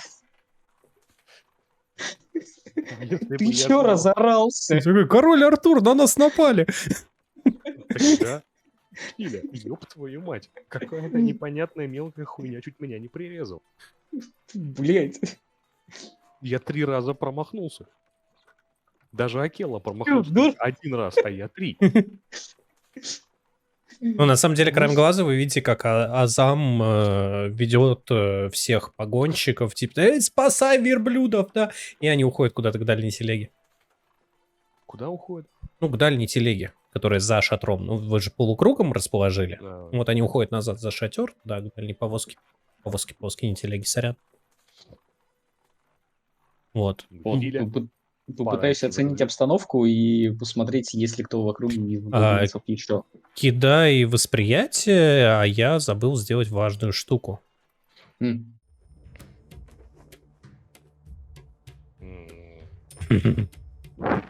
Блять. 8. 8? Да. Ты видишь бархан и темноту. Ты оценил обстановку. Обстановка по кайфу. Обстановка Я в тоже порядке. смотрю. Давайте я тоже кину на Да, ты восприятие. тоже можешь кинуть на восприятие. Я кидаю восприятие. 12.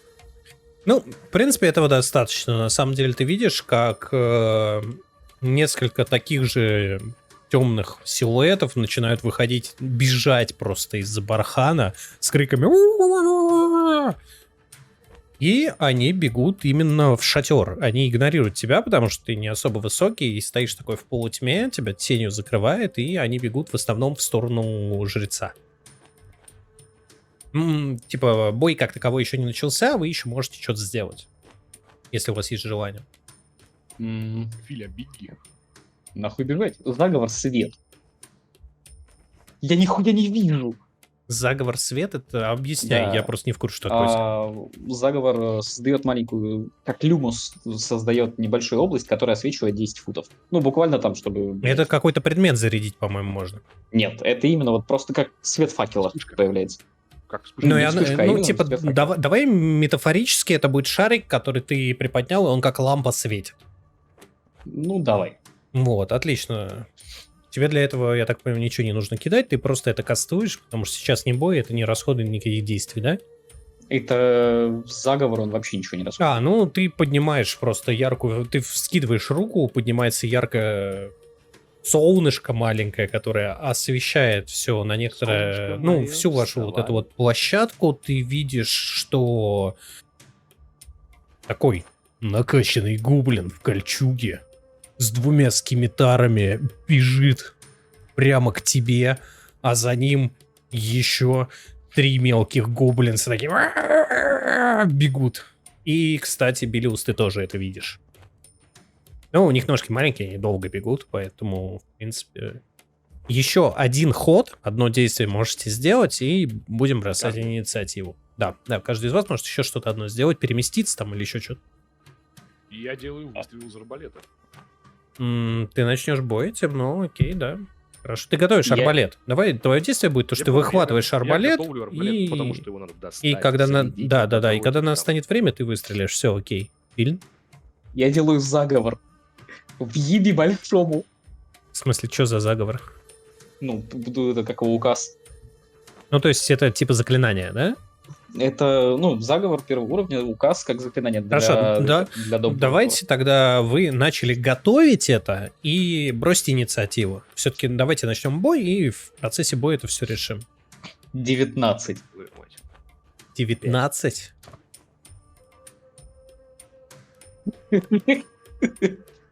Хоть что-то, Секунду. блин. 15. Секунду.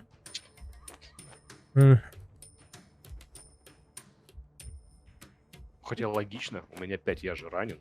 Типа, Так, Билли, у тебя сколько? Чё? У тебя сколько было? 5. 5. И у Фильна было 19. У Фильна 19. Так, отлично. Фильм, ты видишь, как мелкие гоблинцы опережают здоровякам. Ну, по меркам гоблинов, естественно. Вот, и начинают бежать на тебя.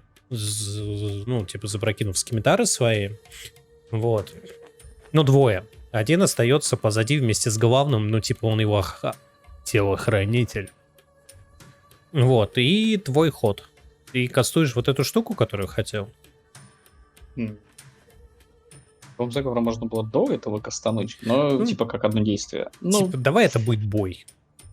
Все-таки так. не, в бою я тогда... У нас еще есть расстояние, так? Ты можешь потратить действие на заговор и атаку на заклинание. Вот, давай так. Блин. Я бы лучше тогда сделал шаг навстречу ближайшему гоблинцу и всек бы ему. После всек. Эй, бля! Ты просто с руки, ты можешь сделать заговор, который ты хотел, а потом всечь. Ну, тогда я делаю заговор. Что делаешь? Что дает твой заговор? 1К4 дополнительно кинуть. И проверки ты и на ещё себя что-нибудь. просто такой, типа, свет, наполни меня. И понеслась, да? Ну, со словами «я сейчас уебу», я делаю на себя указ. Хорошо, я Чёрт понял, возьми. что это такое. Ну ладно. И ты, Второй ты просто взгляд. бежишь, сломя голову, навстречу двум гоблинцам, и одному из них пытаешься бать с булавы. Ближайшему с булавы. Ближайшему с булавы. Ну, давай, попробуй. Сейчас 12 и 1К4 кину. Блять, 13. 13 на попадание. Угу. К сожалению, ты не попадаешь. К сожалению, вы мертвы. Не, ну ты не попал просто. Просто не попал. И ты его разозлил, сука, и он пытается тебя убить скимитаром. И он попадает. А ты не применял эту штуку? Ну, типа свой бонус. Применил, у меня 13 получилось. В сумме. И он наносит тебе 3 единицы урона.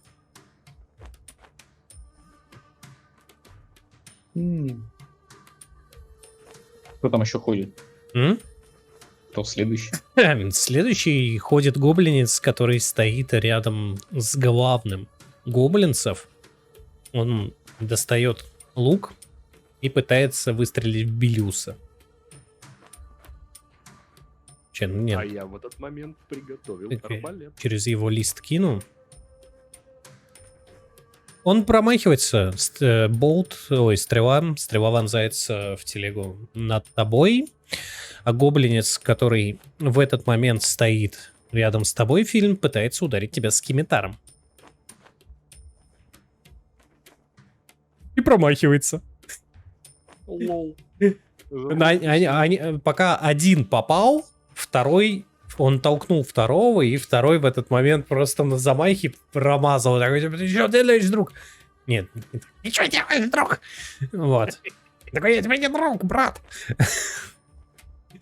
Я тебе не брат, кореш. Не В просто общем, мне, жопы зеленые. в общем, они по-гоблински что-то между собой и общаются.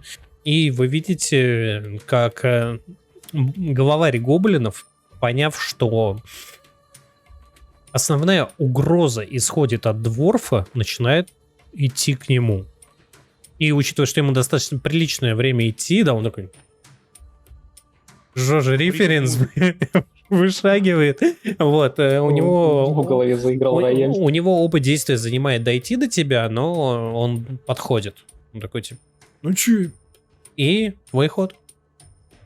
То есть ко мне подходит здоровяк. Тебе, ну, по меркам гоблина, здоровяк, он накачанный Да. просто такой, ну, сука. Ну и, значит, удар секирой. Угу. Бросай на попадание. Значит, удар секирой. 9. Нет. Что ж, ты пытался. Ну, ты такой с плеча прям хочешь ему бахнуть, знаешь, как вот когда плечом подкидываешь и бьешь, да, типа прикладывая сил, просто рядом с ним так. Страшно, сука. Вот, ну, после этого... Я под этой самой, мне похер. Теперь фильм. Твой ход. И булавой того, кто попал по мне. Справедливо. Давай. —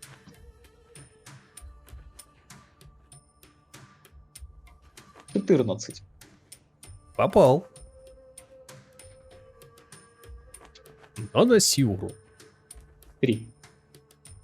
Слабовато. Ну, я в ответочку дал чуть-чуть. Но гоблину тяжело. И видишь, что ему прям прихероило, ты ему, скорее всего, блядь, сломал ключицу или что-то типа того. Вот, и он разозлился.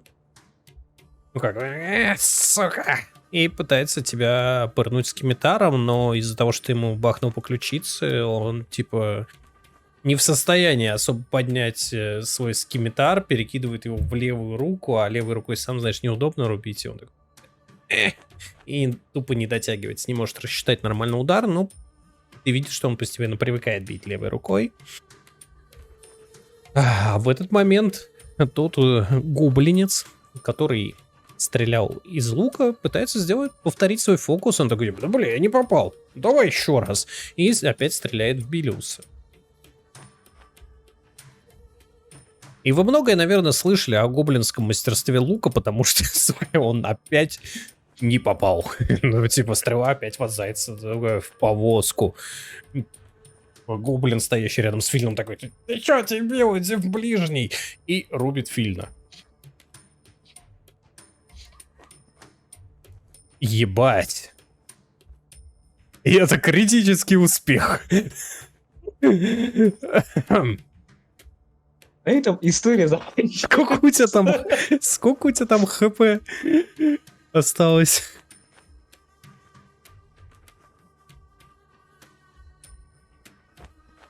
Сколько хп осталось? Ты у Фильна спрашиваешь? Да, у Фильна. У меня? Да, тебе нанесли 3 единицы урона в предыдущем раунде. Сколько у тебя осталось? 8. Ёб твою мать. Все, давай, до свидания. Нет, на самом деле, в сумме тебе прилетает 5 единиц урона. Это Ему ногу отрезал или что, блядь? супер больно. И тебе, ну не ногу отрезал, тебе он рассекает ногу. Скорее всего, он прям, знаешь, как скимитар опускает, ты пытаешься отпрыгнуть, и он прям по ноге, прям вот до коленочки от таза рассекает ногу, кровь течет, но ты не сдаешься, ты стоишь. Ты такой, знаешь, чуть-чуть на одно колено приопустился, встаешь, и я не упал. Вот, и бой продолжается, теперь ходит главный. О, рядом с ним опустилась секира Билиуса в этот момент. Он такой, ты чё, сука? И атакует тебя сразу 2 скимитарами. И он, сука. И попадает. Понятно. Он попадает тебе по грудаку. У тебя там кольчужный доспех. Чуть-чуть некоторые звенья выбиваются. Ты чувствуешь, как по твоему грудаку проезжает 2 лезвия, нанося тебе в сумме 3 единицы урона. -3. Мне кажется, у вас сейчас гоблины поимеют. Мамой клянусь.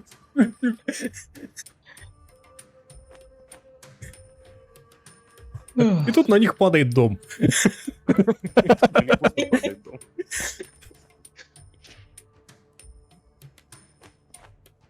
Дракон, пролетавший мимо, вскидывает карету на 3 гоблинов, что пытались убить этого жреца, и попадает по всем 3. Надо думать, мой ход. Да. Ну, пока у меня по-прежнему удар секирой. Да. У тебя там, в принципе, небольшой выбор. Удар секирой, либо удар секирой. Да. Давайте-ка, удар секирой. Давай. Бросаю на удар секирой 15. Хорош, ты ему, блядь, попадаешь. Попадаю. А теперь кидаю на 11. А дворф-то озверел. Я знаю, кто затащит эту катку, потому что ему пиздец. То есть ты просто отрубаешь ему башку. Сбоку, так знаешь. И его голова падает рядом. И я должен сделать. И ты делаешь... Естественно, блядь. Вот. У меня осталось не Да, так уж и дохуя да, хп. фильм, теперь твой ход.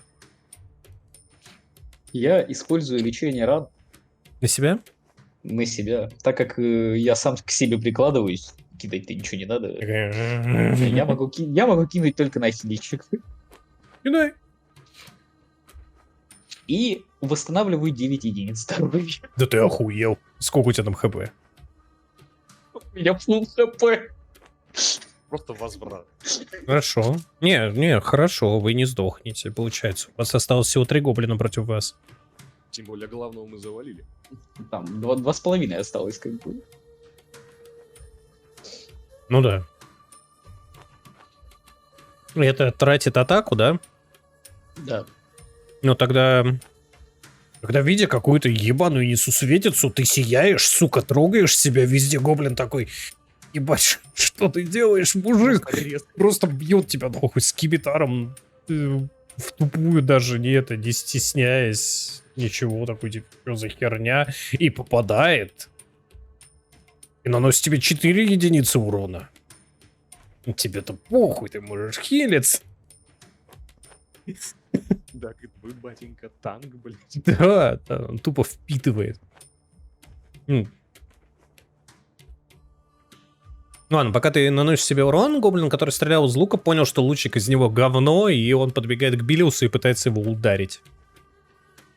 Ну, типа, он до этого уже чуть-чуть подошел, поэтому у него только действия расходятся на то, чтобы до тебя добраться, и он производит атаку и попадает по тебе.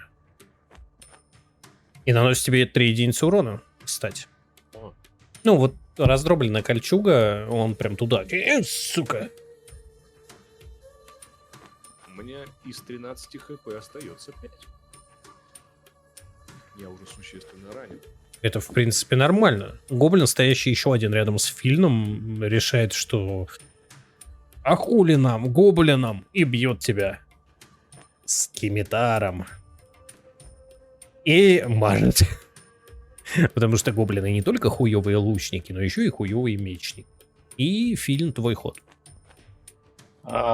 Последний заговор, который у меня вообще существует, это священное пламя, но Заговоры ты можешь гоблин- скастить сколько хочешь. У тебя только именно Да, заклинания да, из да. ячеек. И это АОЕшка. Ебаш. Одобряю. Вот, единственное, что гоблинцы должны кинуть спас-бросок на ловкость. Окей, кинем. Там, получается,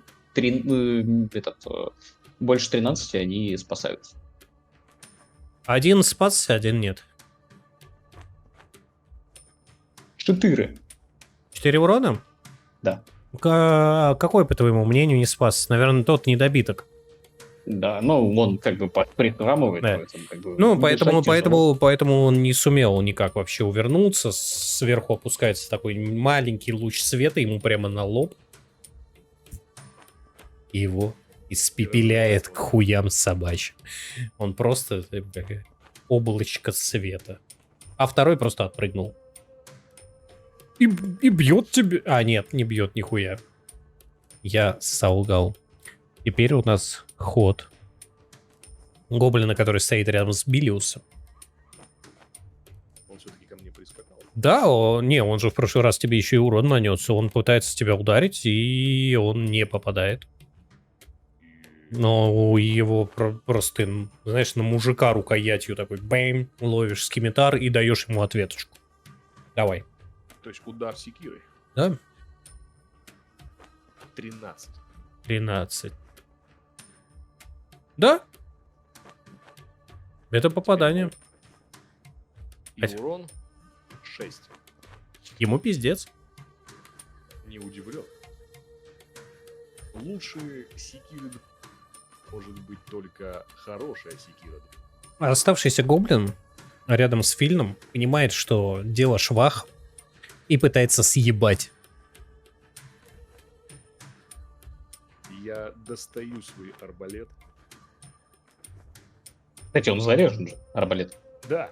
Ну, вообще ты из него выстрелил. Но ты можешь потратить действие на зарядку и выстрелять. Не стрелял? Он не стрелял. Я его К зарядил. нему ж подошли, он... Не важно, давай. Он все равно убегает, бой по факту окончен, он пытается просто сбежать. Но я хочу его дострелить, скажем так. Давай, попробуй.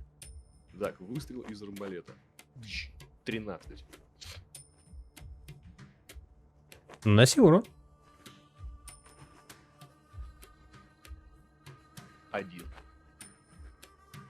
Его насквозь просто прошил, он даже не заметил. Ну, ты попал ему в руку, у него в руке торчит арбалетный болт, он не замечает этого и продолжает давать, сука, по тапкам.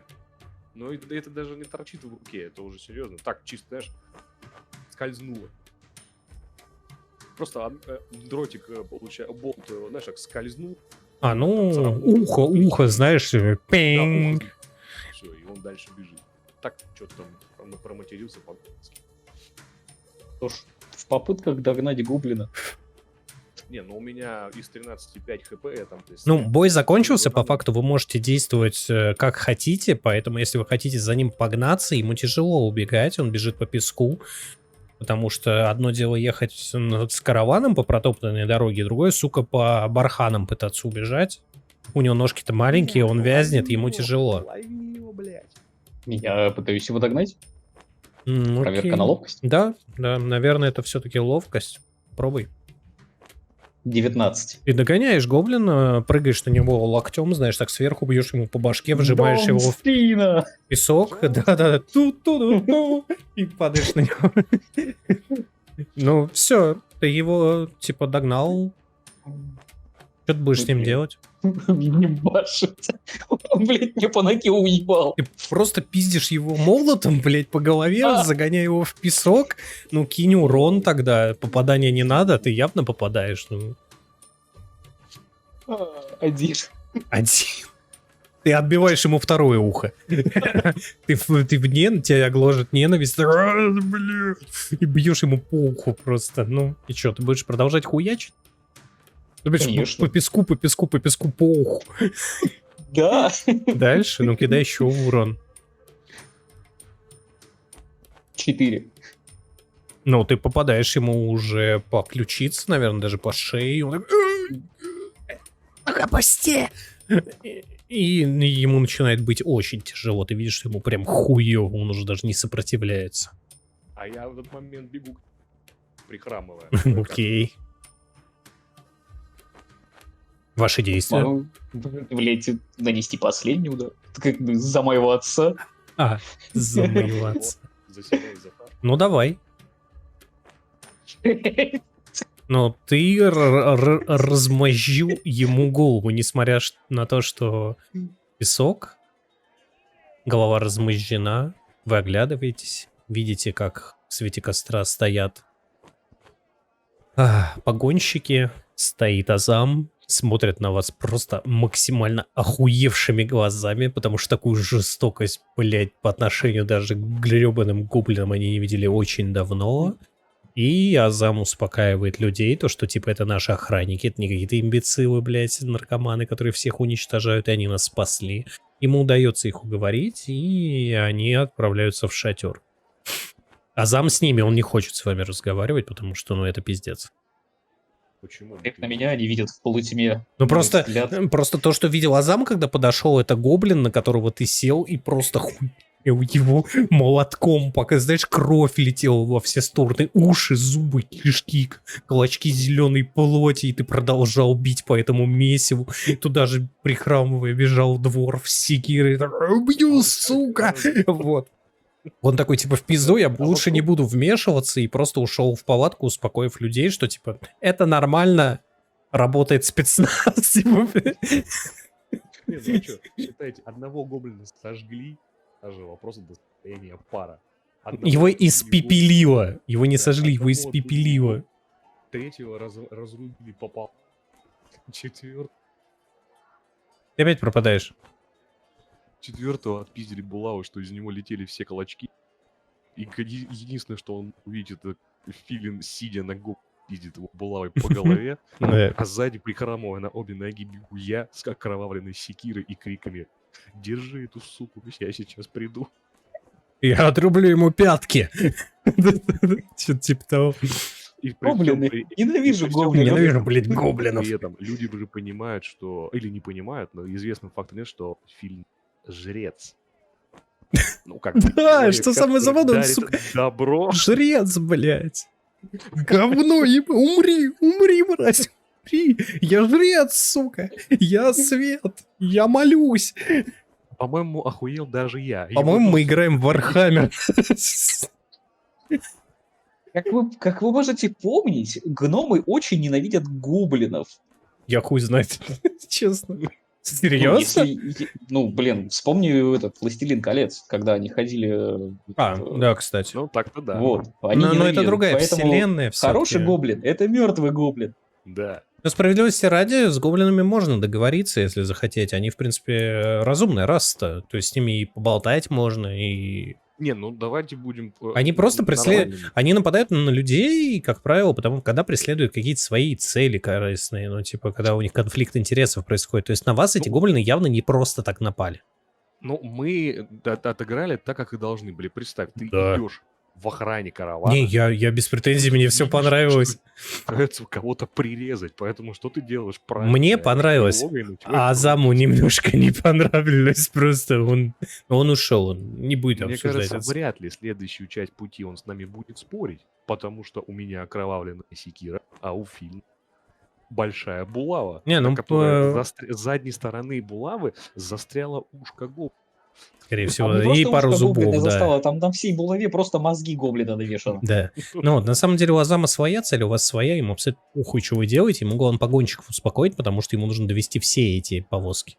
Но мы свою задачу Да. выполнили, защитили караван, все по Не, честному. вы красавцы, как бы Чиля, здесь претензий чиля. вообще никаких нет. В смысле? Я слишком устал, чтобы тебя лечить, и не бухай. Кстати, А, да, там же напоминаю, у вас есть пиво, восстанавливающее которое было, восстанавливает здоровье, если конечно. вы наебенитесь, вы полностью отрегените себе хп. Ваше здоровье. Я так понял, остаток ночи вы бухаете. Да. Не, Стресс. почему? У него восстановление. дозор, я бухаю, а он Вы дозор. больше ничего не делаете, просто бухаете. Да. Окей. Потому что после такого светопредставления, которое мы устроили, особенно с лучом из неба, который испепеляет гоблина, вряд ли кто-то сюда. Ну это жрецы, Завтра за рулем ты, поэтому я сплю. у них свои касты. Что ж, отлично. Тогда, Надо бросить на восстановление здоровья. да не надо вам Одно что слово. бросать, вам пиво все восстановит, плюс это долгий отдых, забейте, у вас full хп в любом случае будет к утру. А, то есть возвращать нужно будет. Ну, конечно, да. Ну, просто Ну, это не те раны, которые... Это ДНД. Тут все раны — это ебучие царапины, пока тебя не убило. Вот и все. Вот, на самом деле, если вы больше ничего не предпринимаете, вы ложитесь спать, я полагаю. Ну, ты несешь дозор, ну, тебя посреди ночи подходит Азам, который немножко успокоится, он такой: спасибо, брат, иди поспи, я сам посторожу. Вот ты можешь тоже пойти спать, вы ложитесь спокойно спать до утра.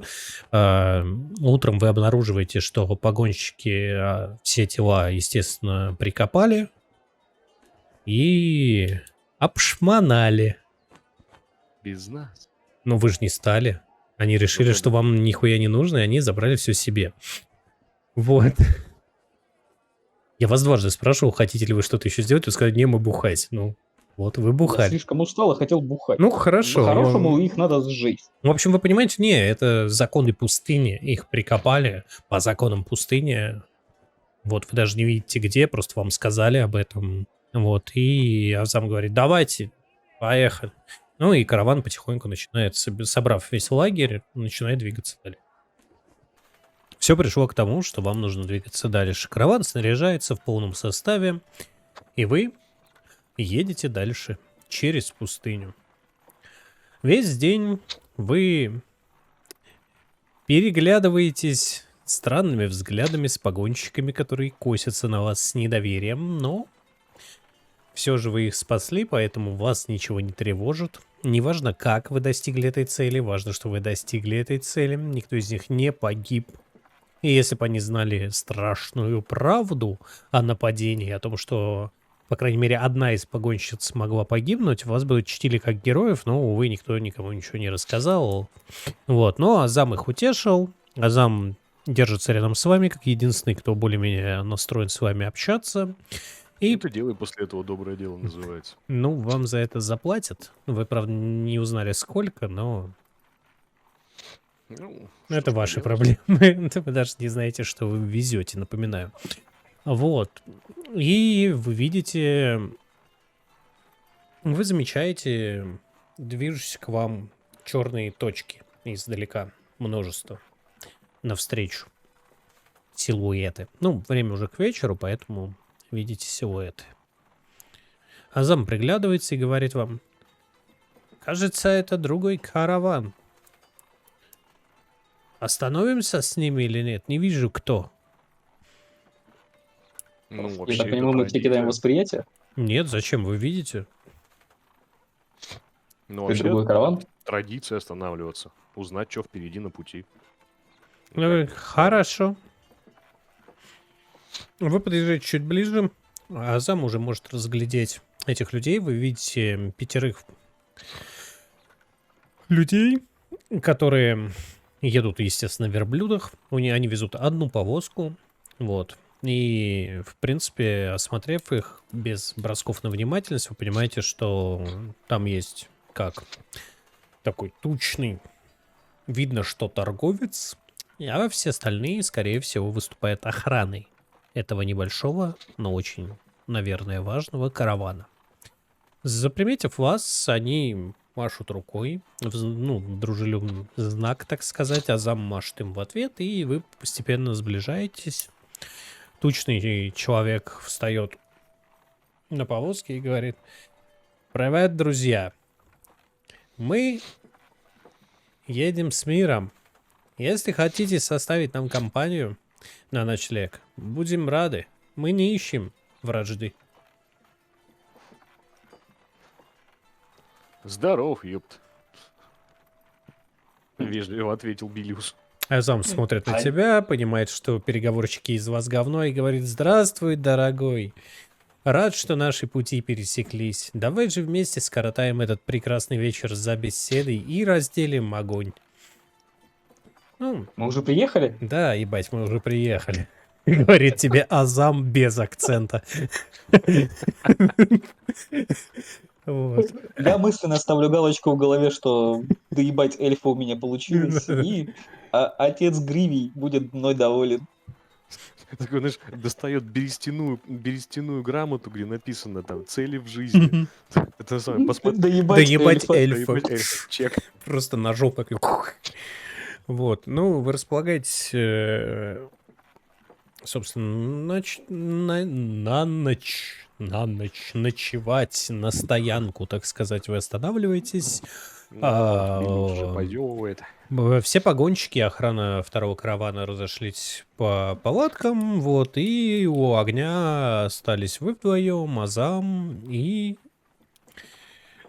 так сказать, хозяин этого каравана. Дорогие друзья, позвольте представиться, я Фазур. Ну, я думал, что Фархад. Я тоже думал, что Фархад, но первое, что Это пришло мне в всё-таки голову, это Фазур. Фазур, поэтому его зовут Фазур, запишите. Я тоже Фазур. запишу, а то, блядь, забуду. Фазур, расскажите нам, были ли какие-нибудь препятствия на вашем пути? Потому что буквально вчера ночью на наш караван напали гоблины. Смотрит на тебя так. Препятствий где-то есть, где-то нет. Сочувствую вашей утрате. Гоблины — это тяжело. Пережить Какой такое утрате? нападение. О, никто не погиб? Нет. Мои Мы поздравления. Всех убили, всех зарезали. Охрана каравана — это самое важное в пустыне. Рад, что все хорошо. Вы всех зарезали, да? Дальше можно не бояться. Спокойно Ну, по крайней следовать. мере, ту маленькую группу, которая на нас напала, никто живым оттуда не ушел. Маленькую группу? Обычно гоблины нападают большими группами. Странно. Странно. Может, это какие-то отщепенцы? Может быть, это был разведотряд? Не исключено. Заградотряд «Белые колготки». Но спасибо вам за информацию. Я буду настороже. И раз уж вы дружелюбно разделили со мной огонь и поделились информацией, знайте, что на подъезде к горам Серого Пика у ущелья есть застава. На заставе гоблины перегородили проезд и взимают плату у каждого, кто проходит мимо. Мы проехали, только заплатив. Киньте восприятие. Внимание, внимание. Да, ёпта. 11. Фильм. Так, подожди, а внимание, откуда? Восприятие. Восприятие. Восприятие? Блин, Да. нихуя, 8, я туп. Это не важно, там сложность 5, ну, типа, вы просто смотрите в этот момент на Азама, у него охуевшие просто от ужаса глаза, ну, не от ужаса, а от охуевания, он просто смотрит, типа, ты чё, долбоёб, платить гоблинам, смотрит на этого, блин, Фазура и такой, чё? Ну, молчит, ничего не говорит, ну, вы заметили, что, Культура. типа, ёбнутый дядь, вот. Ну и Фазур продолжает такой. Больше проблем никаких по дороге не было. Все нормально. Вы случайом не посчитали, сколько гоблинов было на заставе? Очень много, иначе я бы не платил. Ты видел моих людей? Ну, вот этих вот хлипиков в форме Boys Girls, да-да. Там были необычные гоблины, их было больше дюжины. Там Ох, были, ты бы видел, которому мы вчера головы снесли. мой И можно дорогой, было там были здоровенные арбуз. красные гоблины, прям красные, как закат. Слышишь, да? Можете кинуть анализ, если хотите. Я достаю немытую булаву, которая все еще пахнет остатками гоблина, и говорю, есть проблемы, есть решение. Мне кажется, мой дорогой жрец, что дюжина гоблинов топчет вас в землю. Тут и я достаю свою двухстороннюю острую секиру, с конца которой до сих пор пахнет мозгами гоблина. Он смотрит на вас, Говорю. встает из-за костра, Да ну нахуй. поправляет кафтан, говорит: дорогие друзья, мой совет бесплатный. Спилите мушку и уходит. Просто в шатер. Азам сидит с еще больше охеревшими Азам глазами, просто да? в ахуе. Ну, во-первых, он шокирован тем фактом, что чувак заплатил гоблин, ну, типа, ты долбоёб. Вот, и... И во-вторых, он очередной раз Во-вторых, он в убеждается, ужасе от того, переговорщики из что нас- переговорщики из вас говно, и он не хочет платить, ну, типа, за проход там на заставе. Типа, его вот этот момент смущает. Выпускайте Кракена. Ну, вы... Филя, вперед. Вы ложитесь спать, наступает утро, и вы отправляетесь в дальний путь, попрощавшись с Фазуром и его людьми. Их караван отправляется дальше, а вы едете прямиком к черной дороге. И тут-то все начинает идти по пизде. Музыка Хорошо сменится? Да, На сменится. пиздецовую. Вы чувствуете, как начинает подниматься ветер? Очень Песчаная сильно. буря. Верблюды начинают фыркать с максимальным недовольством. Вглядываясь вперед, вы видите огромное черное облако, которое несется в вашу сторону.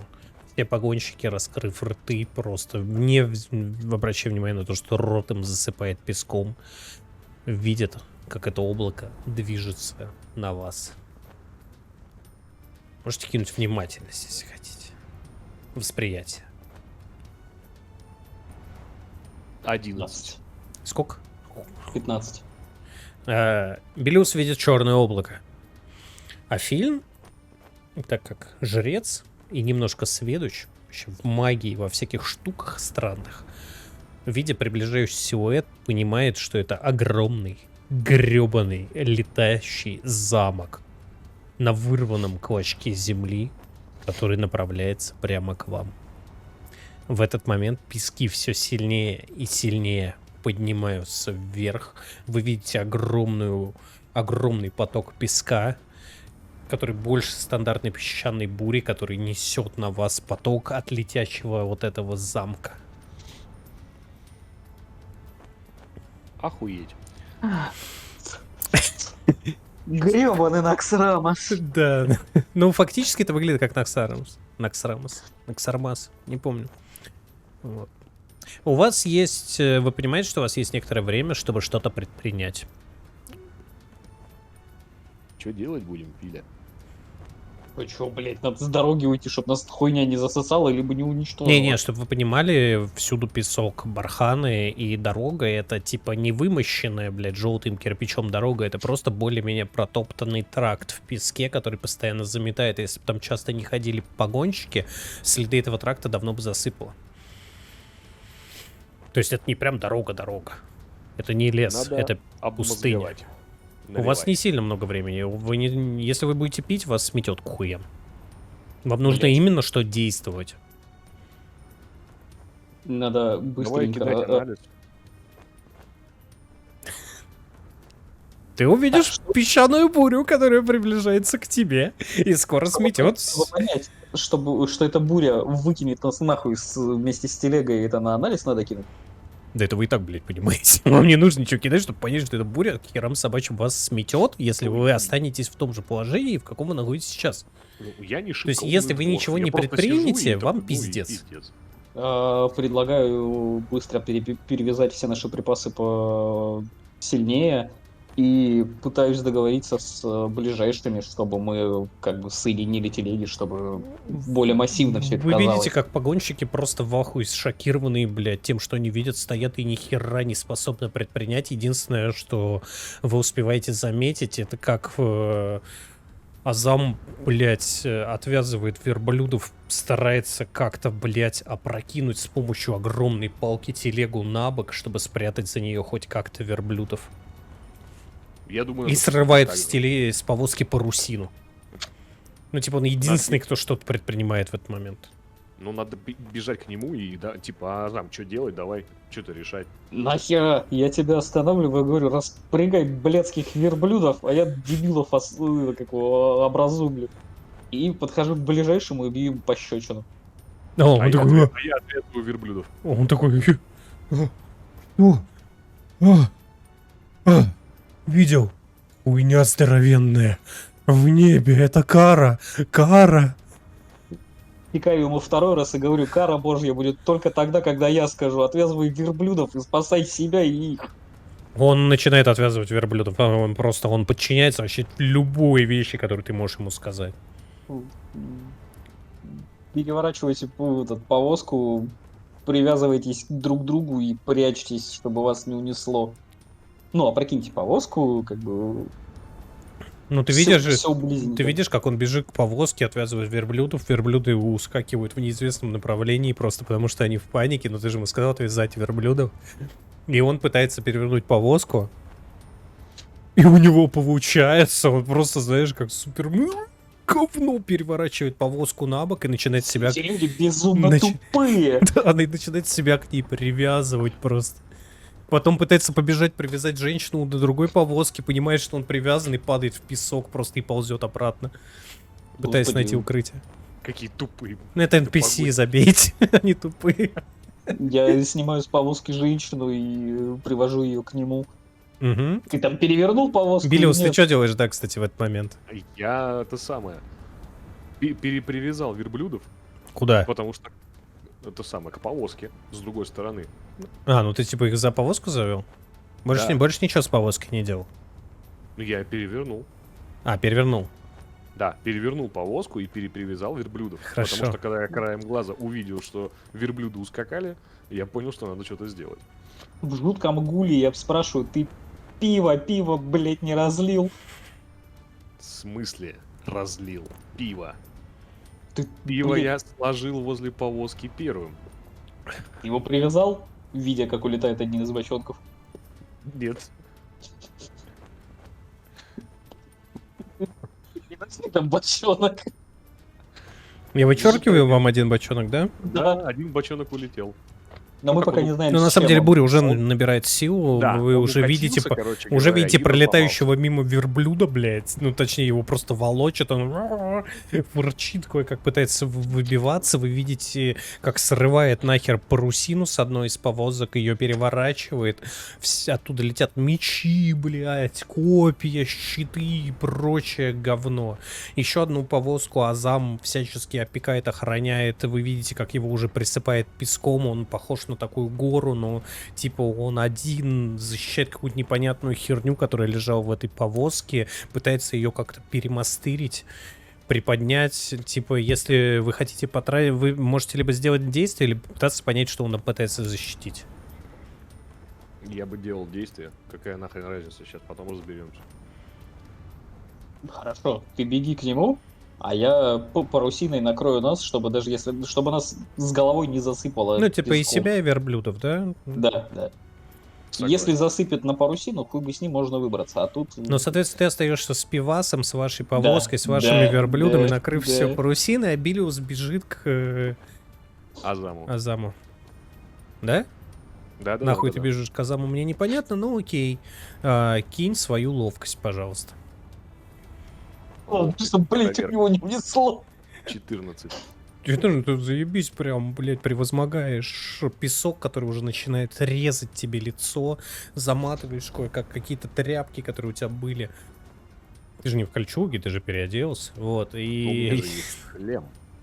И я Не, если бы у тебя был опустил шлем, направо. ты сейчас будешь кидать на сопротивление тепловому удару. Так что поверь мне, лучше пусть там будет какая-нибудь арафатка, вот. Ну, или Ты Арафат, шарф, ты, ну знаешь, повязка как они вяжут, вот, ты заходишь к Азаму, он смотрит на тебя такой: дебил, спасай все! Что ты сюда пришел? Зачем? И в этот Тебя момент спасать, дебил. вас накрывает самым, так сказать, сочным ядром этой бури. Ты уже не слышишь, что орет на тебя Азам. Блядь, ты видишь, как краснеют его уши просто от злости. И вы пережидаете под парусиной кое-как эту бурю, вы слышите, что ветер свищет, что песок прям сыпется сверху, вас засыпает, вы превращаетесь в барханы, но в один прекрасный момент все затихает. И буря закончилась. Расчехляйтесь. Расчехлились. Блядский Яндекс Бизнес. Да, вы вылезаете, я так понял, из-под парусины с огромным усилием, сталкивая кучу песка, которая навалила поверх вас, вы сами превратились по факту в барханы, верблюды просто в ахуе от того, что происходит. И когда вы вылезаете, вы, в принципе, можете осмотреться. Филя, скажи честно, ты бухал, пока ждал? Я молился. Знаю я, как ты молишься. Сколько бочонков осталось? 4. Не 4-5. Вопрос. Филя. 4. А, 4 так 4. Где бочонок, блядь? И вот что там, что я видел один бочонок, улетающий куда-то на юг. И искать его пойдешь ты. Нет. Вы даже не представляете, насколько мало шансов его найти. Это нужно двадцатку, вот именно. двадцатку выкинуть 3 раза подряд, чтобы его найти. Вот. А, Кто-нибудь из вас хочет пробросить вообще? на восприятие? Да, можно восприятие, чтобы понять Да, вообще, я что тоже. выжило. Чё выжило? 18. О, отлично. 19. О, идеально. Вы встаете над песком, осматриваетесь, видите вдалеке немножко Азама, который выводит верблюдов, охуевших просто от ужаса. И начинает с помощью рычага все так же поднимать. С трудом поднимать Ух, эти слабые эльфы. повозку, но в Да, итоге у мне него просто мышь получается, неловко. повозка цела.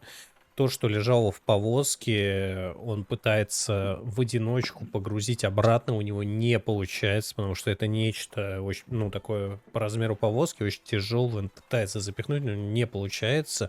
Вы переводите взгляд на еще одно укрытие, из которого кое-как пытается выбраться тот дурачок, который себя привязал по просьбе Фильна. Он себя отвязывает, более-менее приходит в себя. Он понимает, что у него нихуя ни одного верблюда, потому что они убежали, у него есть только повозка. Вот. И ваша повозка цела. То есть, по факту, у вас осталось 4 И верблюды верблюда целы. и 3 повозки. Из 5. Больше Надо не тереть. видно ни погонщиков, ни каких-либо еще вещей. Все засыпано песком, все разнесло на огромное расстояние ветром. Но мне кажется, надо с животных успокоить. И Не, всё, животные очень в ахуе. Они просто... Вот так вот. Погонщик тоже. Один Азам что-то пытается предпринять, но ему не до вас. Он пытается спасти то груз. Ну, надо ему помочь. Мы все-таки нанимались в караван охрану. Ну, как бы от песчаной бури хуй ты еще будешь охранять. Так что... Не, ну хотя бы помочь ему загрузить все это. Мы-то что, вон верблюдов А, перепривязали ну обратно. да, вы можете подойти, Бегаем на помочь ему месте. загрузить. Бочонки на месте. Вам даже не нужна никакая проверка. Во Выходит. мне трепещет что-то жряческое, вот это вот не циничное. Я думаю о людях Мгм. и думаю, что надо все-таки на тех местах, где, ну, в прошлый раз стояли повозки, надо хотя бы пройти пощупать. Может быть, кто-нибудь еще остался в живых, проверить. Хорошо. Иди. И я пошел. И ты пошел. Я сейчас скажу, что тебе можно а, кинуть такого интересного. Ты знаешь, наверное, бросок на природу ты можешь сделать. Блять. Либо на природу, либо на выживание. Выживание. Ну, блядь, катаклизм Да, произошел, да, люди, да, блядь, да. похуевали. Лучше выживание. 11. Ты никого не находишь. Ты видишь только песок. О, Ну, типа, рельеф местности полностью поменялся. То есть найти те места, где стояли повозки, кажется нереальным, даже как-то ориентируясь. Типа, полностью все барханы перешматились. Они и так выглядели-то, сука, один похож на другой, а теперь все полностью, ну, типа, поменялось вокруг. Типа, Азам потратил полчаса, чтобы понять, куда вам, блядь, дальше ехать. Подхожу к тем привязанным, которые выжили, и спрашиваю, нужна ли им помощь. Там один привязанный. А, женщина. Женщину никто не спас. В смысле, я привел к нему женщину. Нет, он привязывал только себя, я же это озвучил. Вот пидор. Ты ему дал четкую команду отвязать верблюдов, перевернуть повозку и привязать себя. Ну, Что он привязать людей. Он решил, что, ну, типа, наверное, стоит привязать себя, а остальные придут.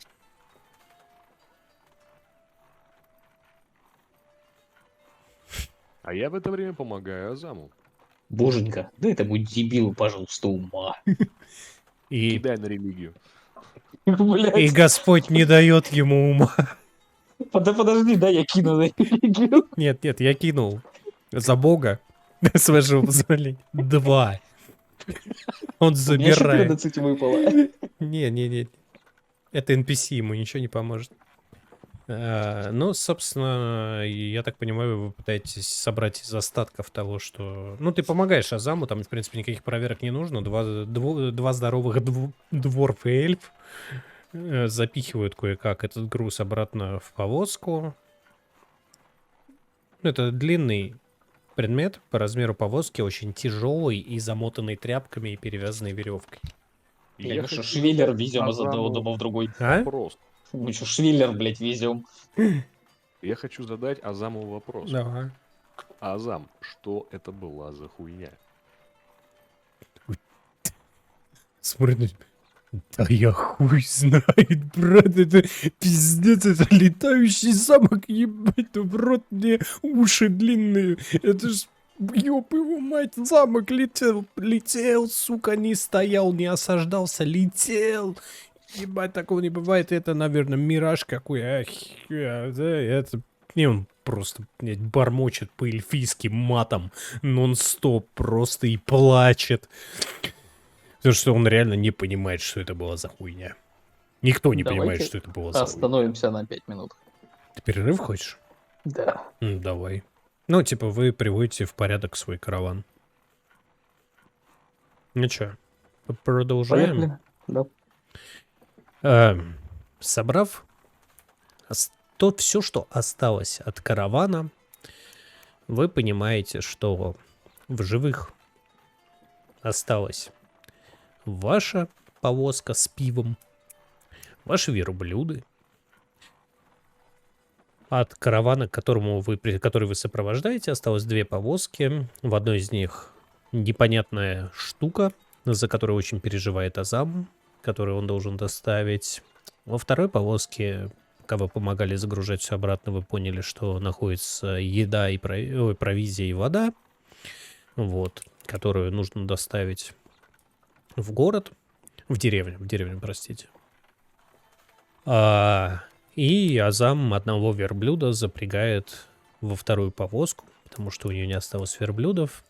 И в 3 повозки, 2 из которых с одним верблюдом, 1 ваша с 2, вы замедленные продолжаете свой путь. Рамзам-зам, рамзам-зам. Да. Если у вас нет никаких заявок, мы продолжаем движение дальше. Я Хотелось бы спросить у Азама, как долго нам еще ехать до ущелья? Ну, вы, как всегда, сравнялись. Благо для вас это не составило труда, учитывая, что у него запряжен один верблюд, а у вас два. Он еле ползет. Вот. Бедолага. Азам, типа, слушай, еще полдня пути до черной дороги. Дальше проблем быть вообще не должно быть. Выезжаем на нее и прямиком к горам Серого Пика. Проходим через ущелье и финишная прямая.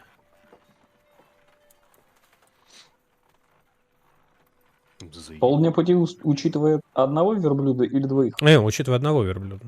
На двух повозках по одному. Хоть как-то лучше.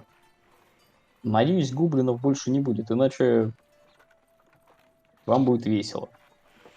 Так Фазур же говорил, что там какая-то блокада с гоблинами. Ну, может быть, ее уже разбили. У вас есть деньги? Конечно. Те 5 золотых, которые унесло к хуям в этот. Не унесло. Он такой, ты привязал к телу. За пазухой. Такой. В смысле, за пазуху. Но вы должны Как понимать, кошель. что мы не должны платить этим существам. Это неправильно. Никто не имеет права черную дорогу переграждать. По-моему, у нашего друга эльфа взыграл эльфийский национализм. На самом деле это не национализм, но вы можете бросить анализ, чтобы понять, что его гложет. А В кинь, смысле, что его гложет. Филя, кинь, потому что я с интеллектом на «вы». А я тупой тоже. 17. Неплохо. На самом деле, по его, так сказать, злобным интонациям и прочему, и по каким-то полунамекам, которые он говорит, ты понимаешь, что подобные, типа, баррикады, так сказать, на пути караванов кажутся ему чем-то настолько неприемлемым, как двор в эльфийском лесу. То есть для него это удар по гордости, по самолюбию. И то, что он услышал, что другой караванщик заплатил этим существам за проезд, просто ломает его веру во всю его работу. Поэтому он максимально зол и напряжен. Самое плохое, что нас осталось 4. И если силы будут неравны, придется платить. А платить нечем. Парим гоблинам бочонок пива. Что ж, Уверен, что ты его впаришь, они просто они его отнимут. Нас-то мало. Я вот за что беспокоюсь. Ну, может быть, и отнимут. Главное, чтобы один.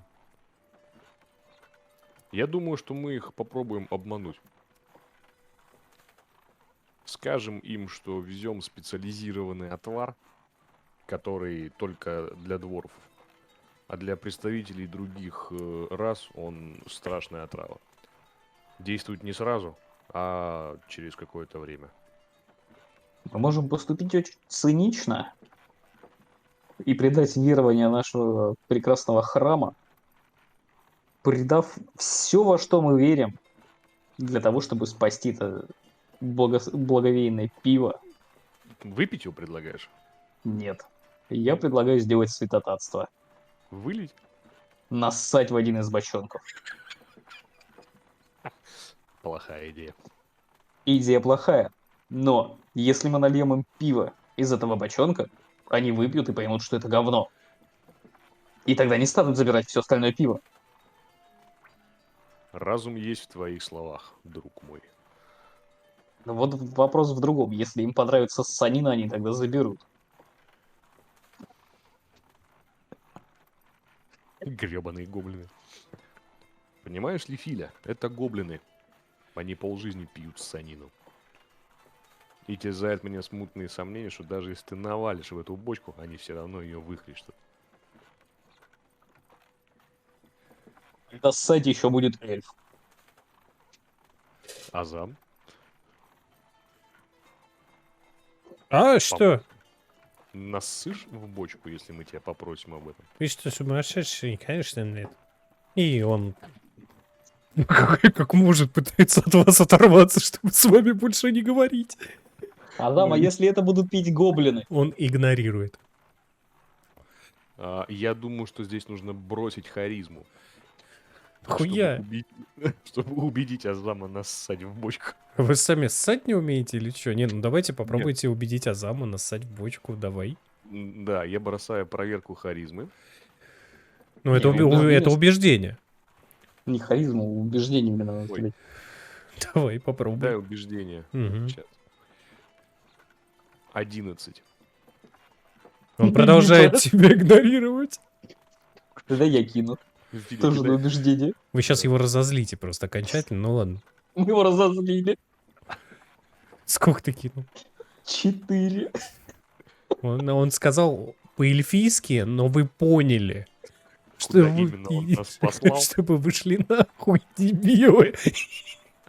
Я не знаю, каким образом, но ему удалось разогнать своего одного верблюда быстрее, чем едут ваши двое, и он просто устремился вперед, чтобы поскорее уже закончить эту поездку. Да, у эльфов нету чувства юмора. У эльфов нету чувства юмора. Нет чести, нет пива, нет чувства юмора. Ну все пиво Доброго денечка тебе, Фархад. Ну, короче говоря, я предлагаю довериться нашему дворфийскому богу. Кстати, кто он? Да я хуй знает. Дворфийский бог. Дворфийский бог. Верь в пиво, и Да, оно поверит в тебя. да. Оболонь! Вот, и довериться воле случая и решать проблемы на месте. Более сучая. Вы будете ссать в бочонок или нет? Я не могу понять. Вы едете, мусолите эту херню. Вы уж определитесь. Предлагаю все-таки в один бочонок нассать на всякий случай. Блять. Мне этого не простят. Ты никогда никому об этом не расскажешь. Могила, ты что? Итак, Я помню. в какой бочонок ты хочешь нассать? В закрытый или в один из открытых? В один из открытых. Естественно. Окей, ты ссышь в один из открытых бочонков. Вот, после этого... Повозку мы- качает, поэтому по-любому ты ссышь мимо. И теперь повозка воняет саньем. Даже проверку Я не нужно пиво кидать, это нассал. очевидно. Потом мы меняемся, я делаю то же самое. Ты еще дворфийской решил туда долить, да? Конечно. Повозка воняет саньем еще сильнее. Потому что если человеку, хоть и невысокому, это было нетрудно сделать, то дворфу это было сделать сложнее. Тебе пришлось стоять на одном бочонке в покачивающейся повозке и ссать в другой. Но мы справились. Да, вы справились. Что ж, ваш караван движется дальше. Сделав привал на ночь, проведя боевое дежурство, в котором этой ночью стоял Фильн, так как вас осталось очень мало, всем остальным нужно было отдохнуть. Ничего за ночь не произошло. Поутру вы выдвигаетесь в дорогу. В один прекрасный момент вы слышите радостный возглас Азама, который говорит, типа, наконец-то! Нормальная дорога! И вы выезжаете уже на что-то напоминающее тракт. То есть это более-менее протоптанная дорога.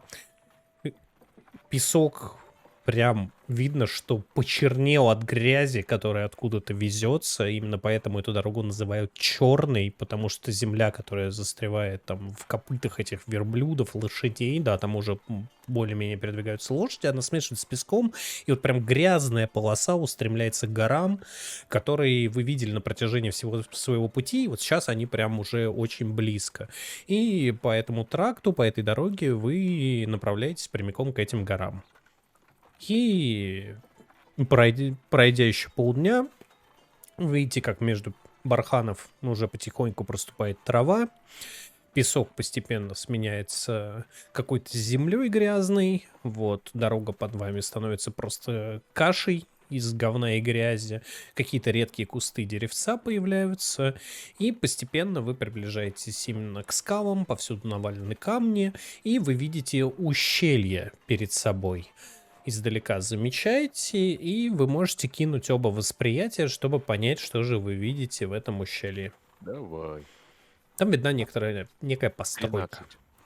Сколько? Сколько? 13. У Фильна? 19. О, отлично. Билиус видит Как? просто непонятные нагромождения, а Фильн, как зоркий глаз, разглядывает что-то похожее на кустарно собранное укрепление, которое полностью переграждает дорогу. Видно что-то похожее на не сильно высокие ворота, но ворота есть. Вот, вокруг уже начинаются скалы, обходного пути никакого ты особо не видишь. И что вы делаете дальше? Как похорошела Москва при Собянине. Да, да. Да. Как да. похорошела черная дорога. При При гоблинах. Вольбурге. При Вольбурге, да. Ну что, скачем дальше. К заставе. Да. Ну, вы подъезжаете все ближе и У нас ближе. есть глава каравана, Азам, он же скачет к ним, ну, туда и Ну, идем. он на самом деле доверился вам. Вы там что-то рассказывали про убийство гоблинов, про санье в бочке. Он такой, типа, в пизду, буду плыть по течению. И Но просто... заметьте, в бочку он не нассал. Ну, конечно, он же гордый эльф, он не позволяет себе подобной херни. Вот. Ага. Этим балуются пьяные люди и дворф. И эльф, ну, хоть и караванщик, но он достаточно высокого мнения о себе, чтобы ссать в бочки. Иля, ты что, человек? Да. Вообще-то да. Я А просто коротенький. А пьешь как дворф. Ну, так его взрастили дворфы, естественно, он пьет как дворф. Как бы... Да. Респект. Дворфийской семье. Вот, и постепенно вы приближаетесь, вы видите, как вдоль этой заставы стоят одетые в броню закованные гоблины. Или не гоблины. Вроде гоблины, а вроде выше гоблинов. Вот, стоят абсолютно неподвижно. И где-то Хоба, рядом... гоблин. А? Хоба, гоблин. Хоба гоблин, Встаёт? да.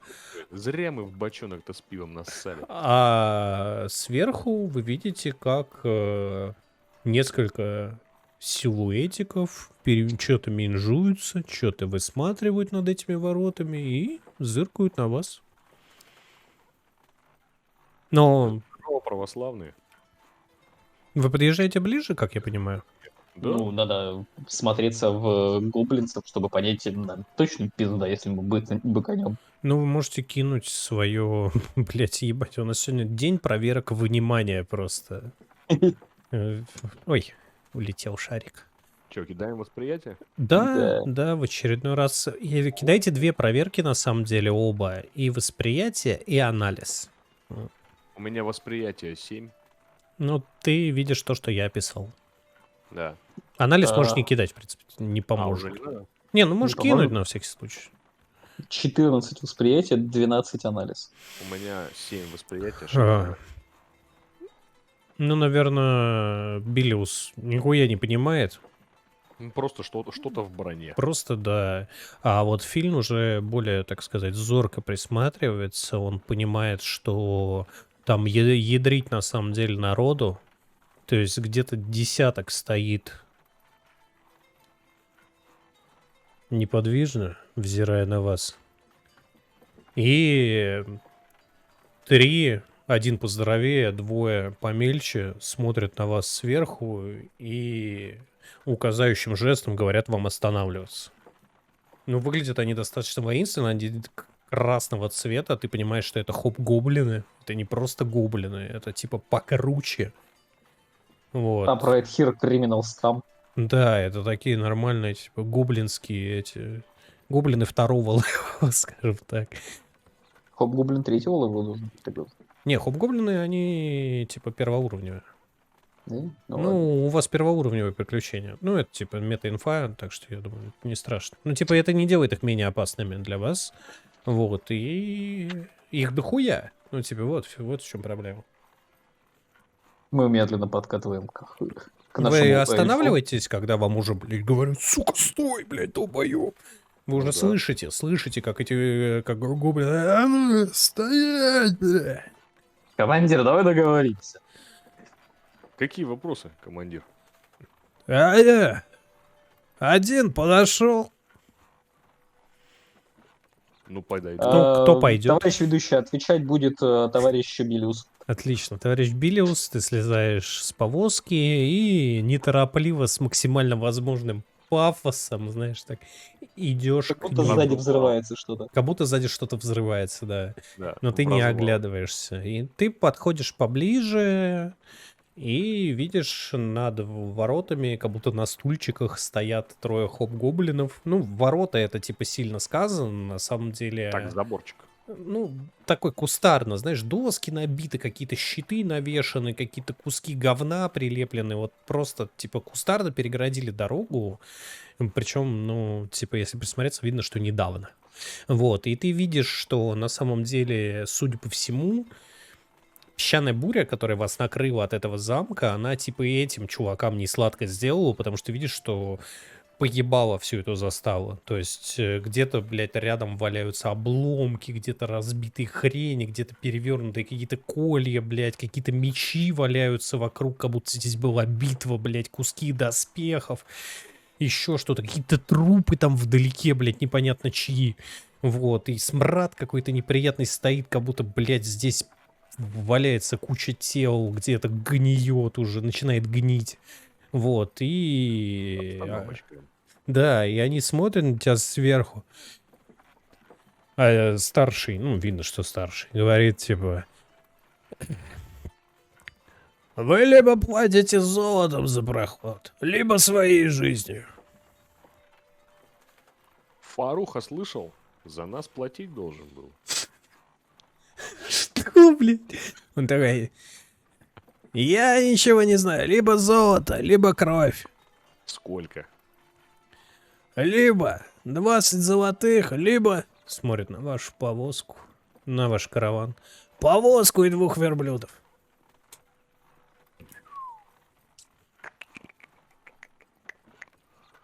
А чё так дорого? Я все сказал. Можешь поговорить с товарищами. И отправляет тебя к ним на переговоры. Ах ты пернатый Он хуй. свои условия назвал. Негромко Ты больше сказал ничего не я. хочешь предпринять, пока ты близко? Хочу. Давай это самое, попробуем убедить их сделать нам большую скидку. И договориться за проезд 2 бочонками пива. 1 бочонком пива. Давай попробуй. Убеждение. Бросаем 12. Если отыграешь, разрешу бросить с преимуществом. Ну, убеждение 12. Ну окей. Ты ему ничего не сказал, я особо его не убедил, ты что-то промямлил себе под носом, такой, иди, решай, золото неси. Не прокатило. Ну, я возвращаюсь к товарищам. Говорю, так и Ну, так, типа, и ты не так. попытался договориться, ты ничего не озвучил. Почему? Я же говорил, если отыграешь, я дам тебе возможность сделать Ну бросок с так, преимуществом. так бы сразу и сказал, ну давай. Ладно. Где-то, далеко-далеко в горах, Гермиона Грейнджер повернула свой маховик времени и вас зацепила. Все произошедшие события до этого были сном собаки. Вот. И ты снова оказываешься рядом с ним. Он говорит тебе, иди, можешь обсудить. И ты говоришь? Погодите, мужики. Меня Сашка зовет. Гоблин спрашивает, что, блядь. И Гоблин говорит, заебал, кидает тебе коктейль молотов, достает автомат калашникова и выпускает очередь в караван, блядь. В этот момент 2 других хоп-гоблина достают РПГ, потому что мультивселенные смешались в момент прокрутки маховика времени. Вот, а зам с огнеметом бежит, но, к сожалению, в него попадает заряд из РПГ. А я сижу, курю и думаю, блядь, никогда больше нельзя пить тук, во что ты нассал. Потом оказывается, что ты курил необычный табак. Вот и все это тебе Ничего, привиделось. Что это тебе была змея. все это тебе привиделось, вся твоя жизнь тебе привиделась, а на самом деле ты гоблин, который сидит в засаде на караван, который ночью остановился на остановку. Ой, господи. Нет, который залез и хотел убить как у путника в повозке, такой... Надо бежать. Хитрить. Я видел, чем это закончится. Вот. Я заглянул в будущее слишком далеко. Мужики, перерыв. 2 минутки, я пойду с соседями по Бурагозе немножко. Чуть-чуть. Так, ладно, ты хотел что-то сказать Хоб-Гоблину. Ну так вот. А я ему и говорю, уважаемый, мы везем очень редкий вид пива. И если мы не довезем его до нужного времени, оно может испортиться. Поэтому мы можем предложить вам 1 бочонок этого славного пива за наш проезд. Но он наклоняется к соседнему Хоб-Гоблину и что-то шепчет ему на ухо. Если хочешь, можешь попробовать... Кошак. Если хочешь, можешь попробовать подслушать, что он говорит. А нахрена? Ну, если тебе интересно. Если не хочешь, не подслушивай.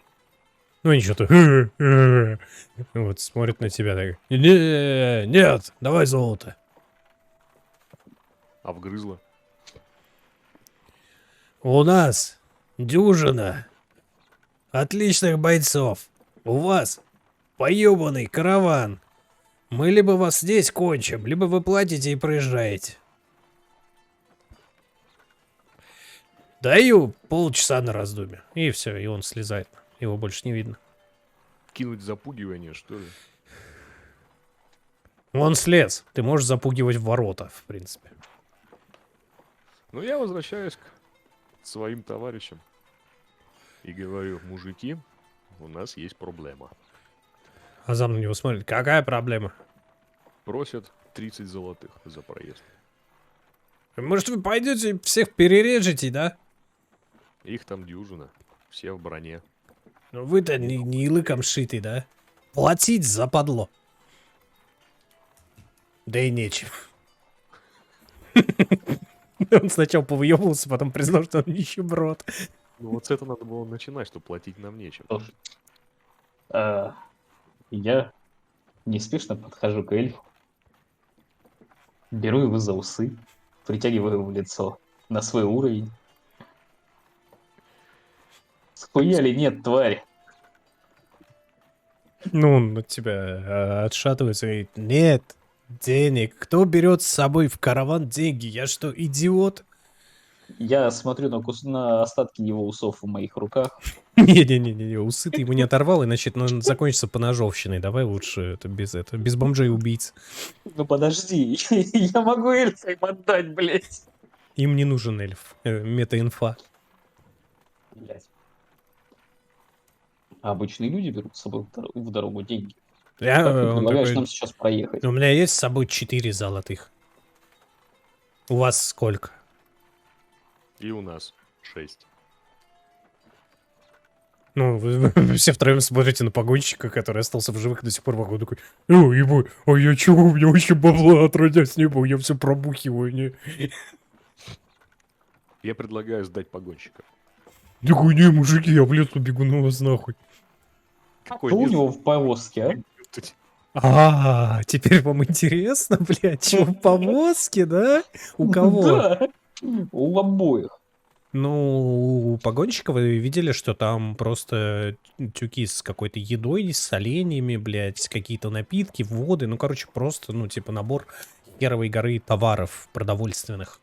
Я Вот. думаю, что... А у надо Азама сделать вы так. видели, как непонятная чебурня здоровая, замотанная в тряпки, перевязанная Мне веревкой. кажется, Азам пиздит. Поэтому я предлагаю Филе взять Азама за усы.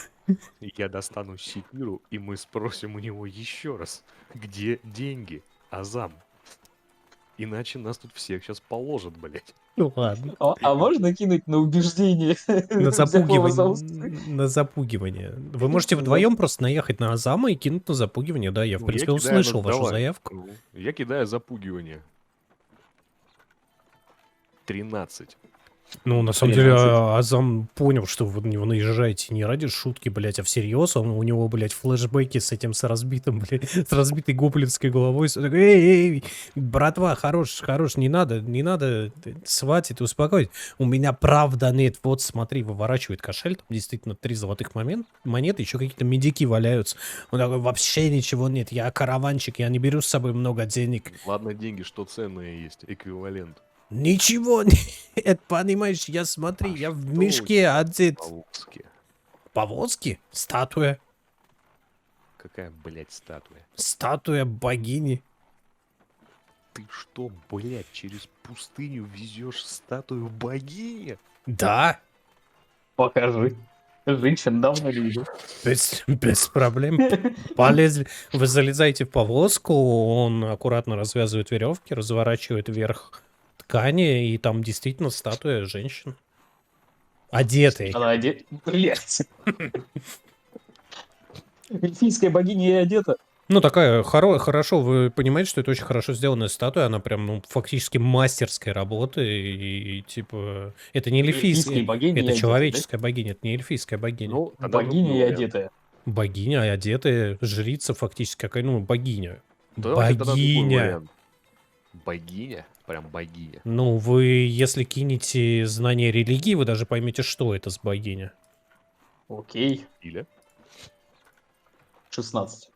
Это статуя богини Малики, которая тебе, как этому послушнику, очень даже известна.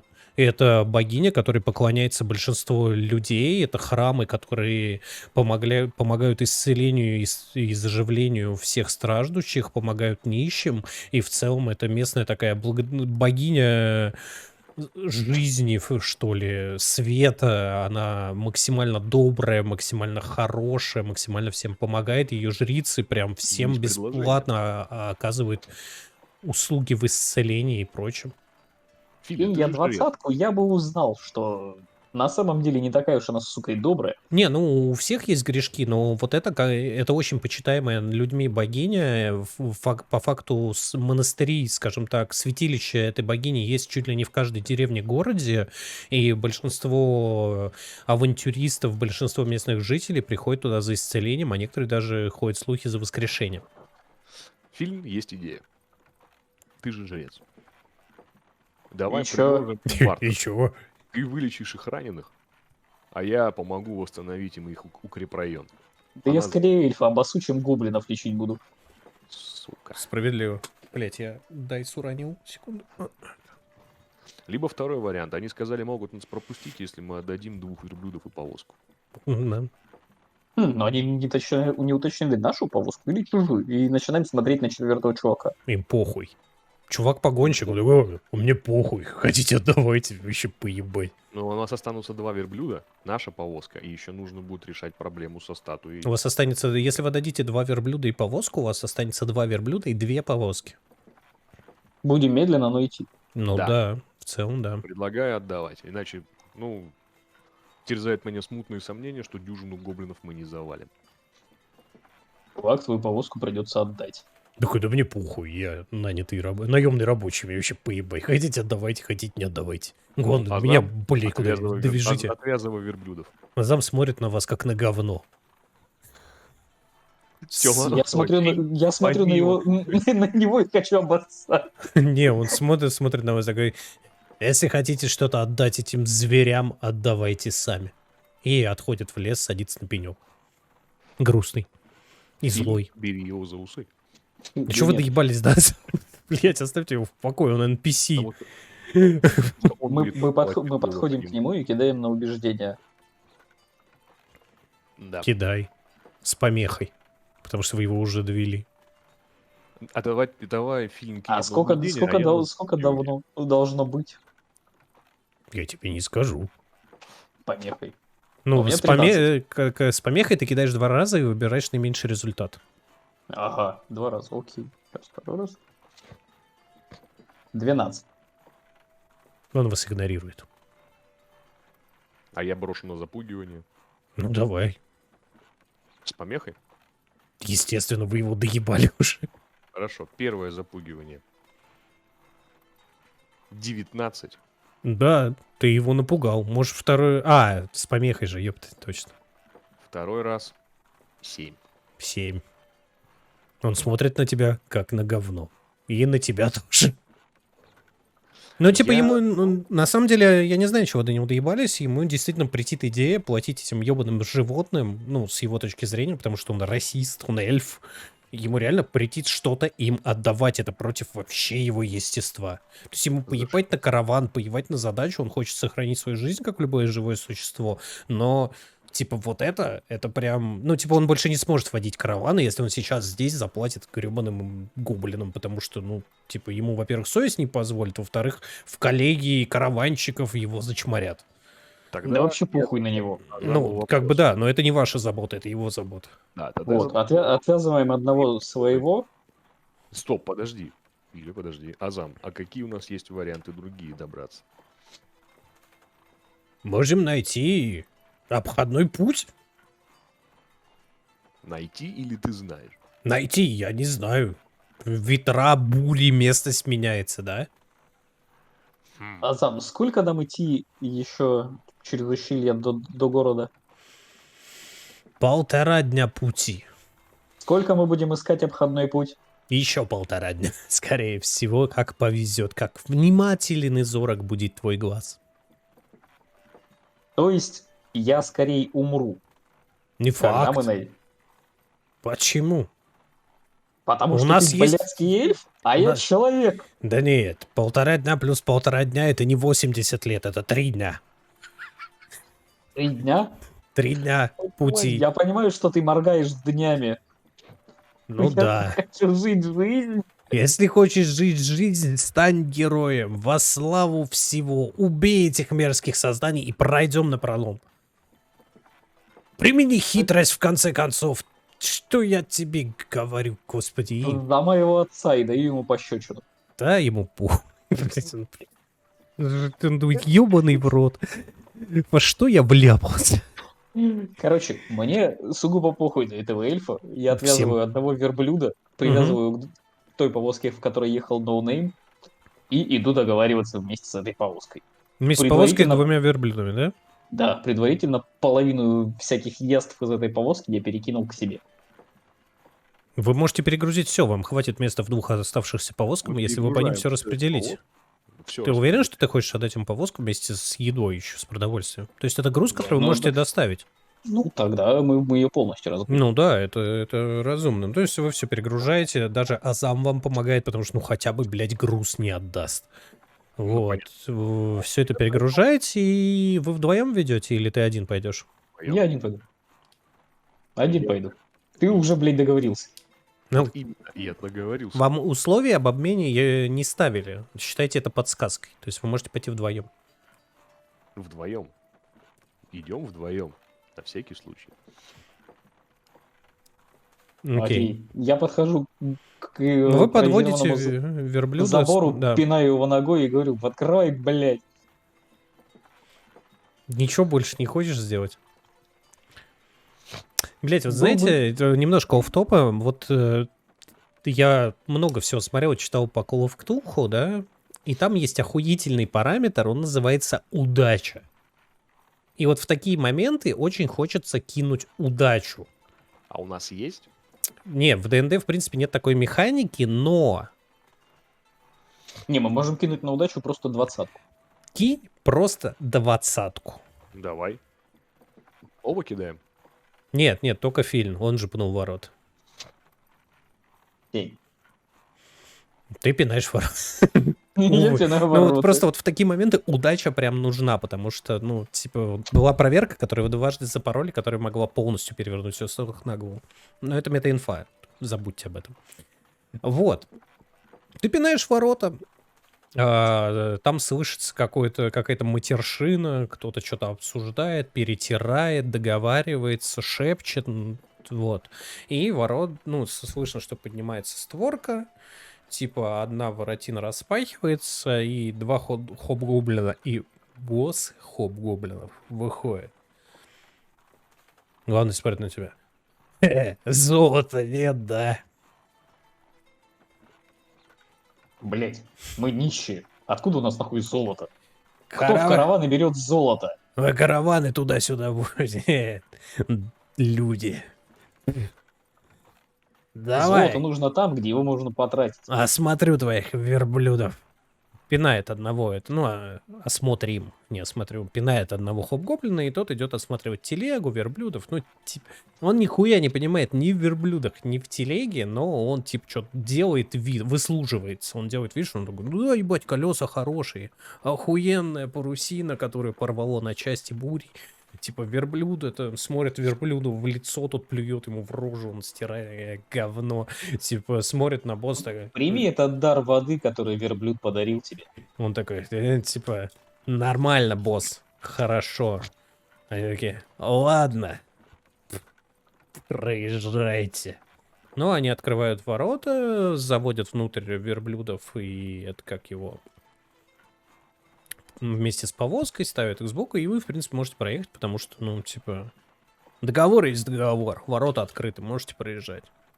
Но тут я останавливаюсь и говорю, ребята, спасибо вам большое.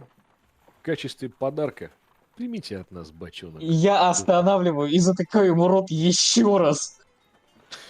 Почему бы нам не подарить знатному воину бочонок пивка?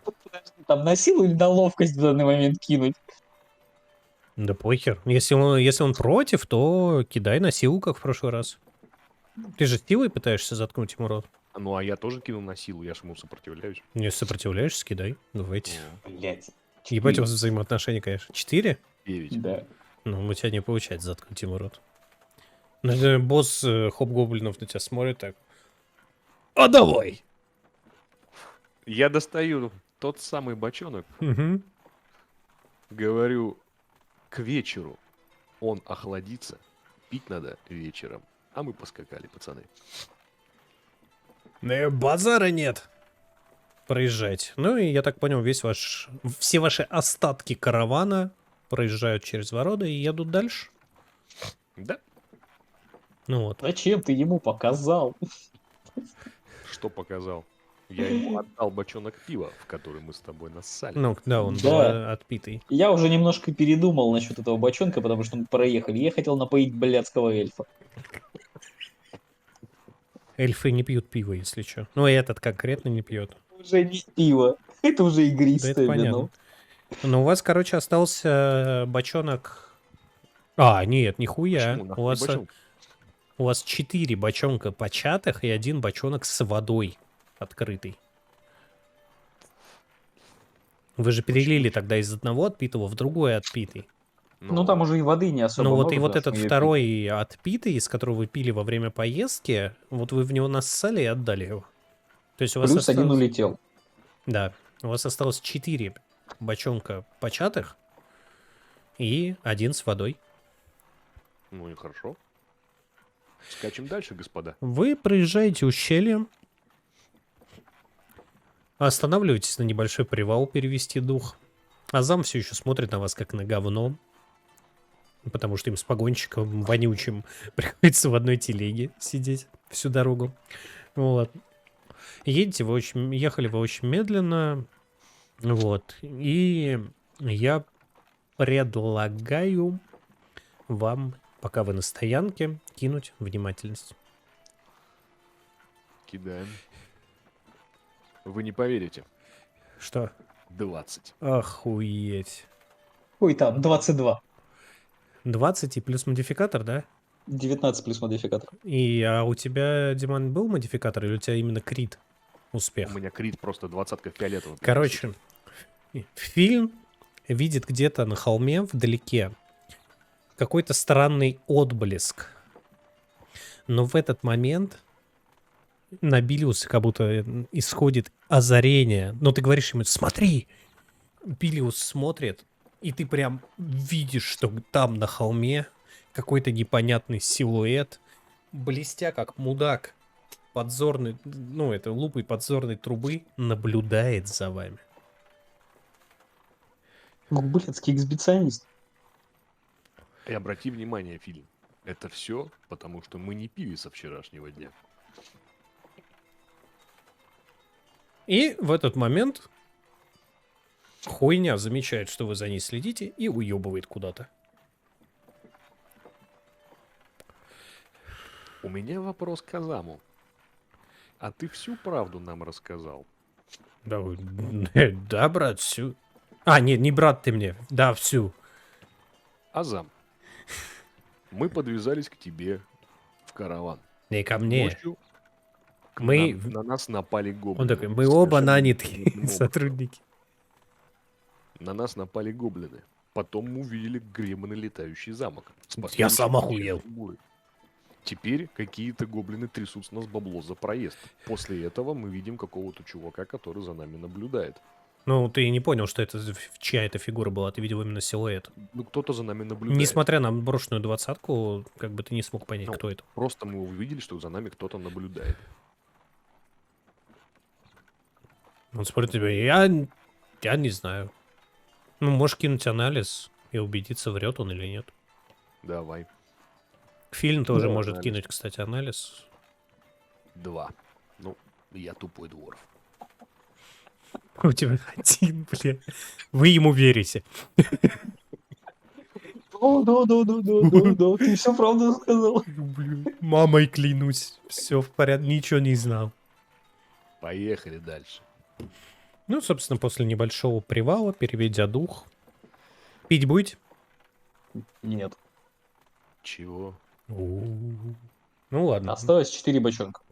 Да, Надо запечатать. доехать и оставить что-то для продажи. Кидай на убеждение. Как вы за 4 бочонка собираетесь купить таверну, мне, конечно, блядь, неведомо, но ладно. Ну и вы еще проебали полкаравана, так что... Но у нас осталось мясо, и мы разобьем хотя бы палатку, будем поить людей. Может, заработаем чего? Может быть. Да? Кинуть на убеждение? Я не знаю, Да тебя ладно, Диман типа, попросил ты- кинуть на убеждение, видимо, чтобы ты убедил 17. его. А ты убеждаешь его в том, что пить не стоит. Ну, я такой, ну ладно, ты прав. Нет, так нет. Не очень-то и хотелось. Выйдите дальше. Наконец-то местность меняется. Скалистое вот это вот предгорье сменяется нормальным, сука, лесом. Вы вдыхаете свежий влажный воздух. Вся эта ебаная пустыня осталась позади. Вам гораздо легче дышать. Вы слышите, как чирикают птички, бегают белочки, скрежещут какие-то еноты, где-то копошатся вообще неизвестные твари. И тут ваш взор устремляется в небо. И это первая за неделю птица, которую вы видите, и она прям не торопясь летит вдаль по направлению вашего движения. Я применяю указ на Белиуса и говорю ему: сбей нам ужин. Жестоко, давай, из арбалета, жмякой. Вопросов нет. Выстрел из арбалета. 10. Плюс 4 еще маленький кинь. Кинь 4, да. Маленький на 4 кинуть? Да. Сука, это первая птица за 4. неделю, которую вы увидели, и 14. ты попадаешь в нее из арбалета, она прям падает нахуй в говно. Ну, в землю, в грязь, в лесную дорожку. Подойдя, забрать добычу, кто из вас пошел? Я. Кто стрелял, тот забирает. Окей. Ты видишь, что это сокол, под вид кровавый сокол. Вот, и у него к лапе привязана бумажка. По-моему, Ха-ха! мы делали какую-то хуйню. Всегда нужно делать какую-то хуйню. Читай. Ты разворачиваешь эту бумажку и видишь, как там корявым почерком царапано следующее. Варгун. Еще партия лошар прошла через наше КПП. Мы успешно отжали у них телегу. Никто из бойцов не пострадал. Ну, кроме той десятки, которая погибла от бури. Примите их там с почестями. Все. Так, но теперь мы знаем, что впереди какой-то пиздец. Ну да. Потому что принять с почестями вряд ли это означает, что ай, приехали, Ай, родные, да, ай, такие, ай. тарарай, тарарай, тарарай. Мы идем к этому забавному усачу показать, И вперед его показать письмо. Азам, Смотри, ёба. Он берет бумажку, читает, смотрит на вас, читает еще раз, вскакивает. Я же говорил, нельзя вести дела с грязными тварями. Хорошо, какой путь другой ты нам предоставишь? Вернемся назад, убьем их, порежем, кишки выпустим. Я уже не могу. Это, конечно, хорошо, но их все равно больше. Да ты прочитай. Ну, читаешь Мы записку видели еще раз и видишь там, что там написано, что 10 погиб от бури. То есть их Ну, там... я так думаю, от предыдущей бури, а то, что мы видели на этом, остался. Или там прошла другая буря. И тут до тебя доходит, что вот эти вот закованные в броню хоб-гоблины — это гребаные трупы хоб-гоблинов, измазанные говном и закованные в броню, которые просто были насажены на колья и стояли как ебучие манекены, чтобы создавать опасность. И из-за вони, из-за которой ваши глаза фактически слезились, вы это не заметили. Ну, справедливости ради, кому-то из вас, я не помню, кому не хватило единичку докинуть, чтобы заметить это. Разворачиваемся, пацаны. Ну, кстати, вам не обязательно Я- разворачиваться. Учитывая, что вы перехватили сообщение, но это немножко спойлер, вот, там это сообщение не получит. Ну, просто вот логика, да? Мгм. Так что вы можете двигаться прямо. И Азам рекомендует вам, эй, друзья, да я бы сгоряча спизнул. Азам, Поехали. ты драться умеешь? Только в таверне. Ты когда вообще с людей, да? Вот это вот эльфийский бокс. Меня, правда, вырубают сразу, да? Короче, нет. Стрелять умеешь? Нет. Ты, блядь, эльф или кто? Я умею беречь верблюдов. Хочешь, сберегу ваш верблюд? Жену б свою сберег. Я NPC, Прочь. мамой клянусь, я не могу принимать участие в боях. Ладно, похуй, поехали. Я просто глухо матерюсь. Правильно. Ну, вы едете дальше, и в определенный момент... Подожди, стой, М. стой, остановись. Птицу, блядь, ощипай, пожрать-то надо. А, да. Ну, вы жрете птицу, я хуй знает. Ну, типа, Не, ну сок. пока едем, Пока едем, ощипываете просто. ощипывай, Ну, да. хорошо, без кипятка. Ебать, там задачка как раз на всю поездочку. Ну так, блядь. Ты сидишь и вот, как семечки нахуеришь. Ну, справедливости ради, вечереет. Вечереет. Вечереет. И над озером летают тут. Вы выезжаете из леса, видите впереди такую раскидистую поляну, поросшую кустарником, и сильное возвышение на холм впереди, и дорога прям забирает наверх. Азам смотрит на вас, говорит: я часто тут езжу, и если бы я делал засаду, я бы сделал ее на вершине холма.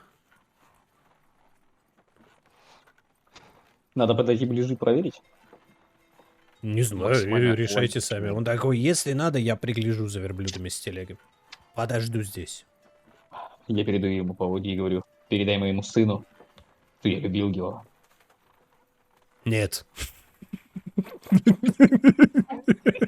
Бесчувственная мразь. Да он вас ненавидит, блядь, просто уже. Эльф, Возьми его. будь у меня сын. Я просто стою в ахуе, не понимаю, откуда у моего друга сын, блядь, если он все время жил в В мужском монастыре. монастыре. Мы туда же ходили паломницы. Может, ты такой думаешь, может, приемный.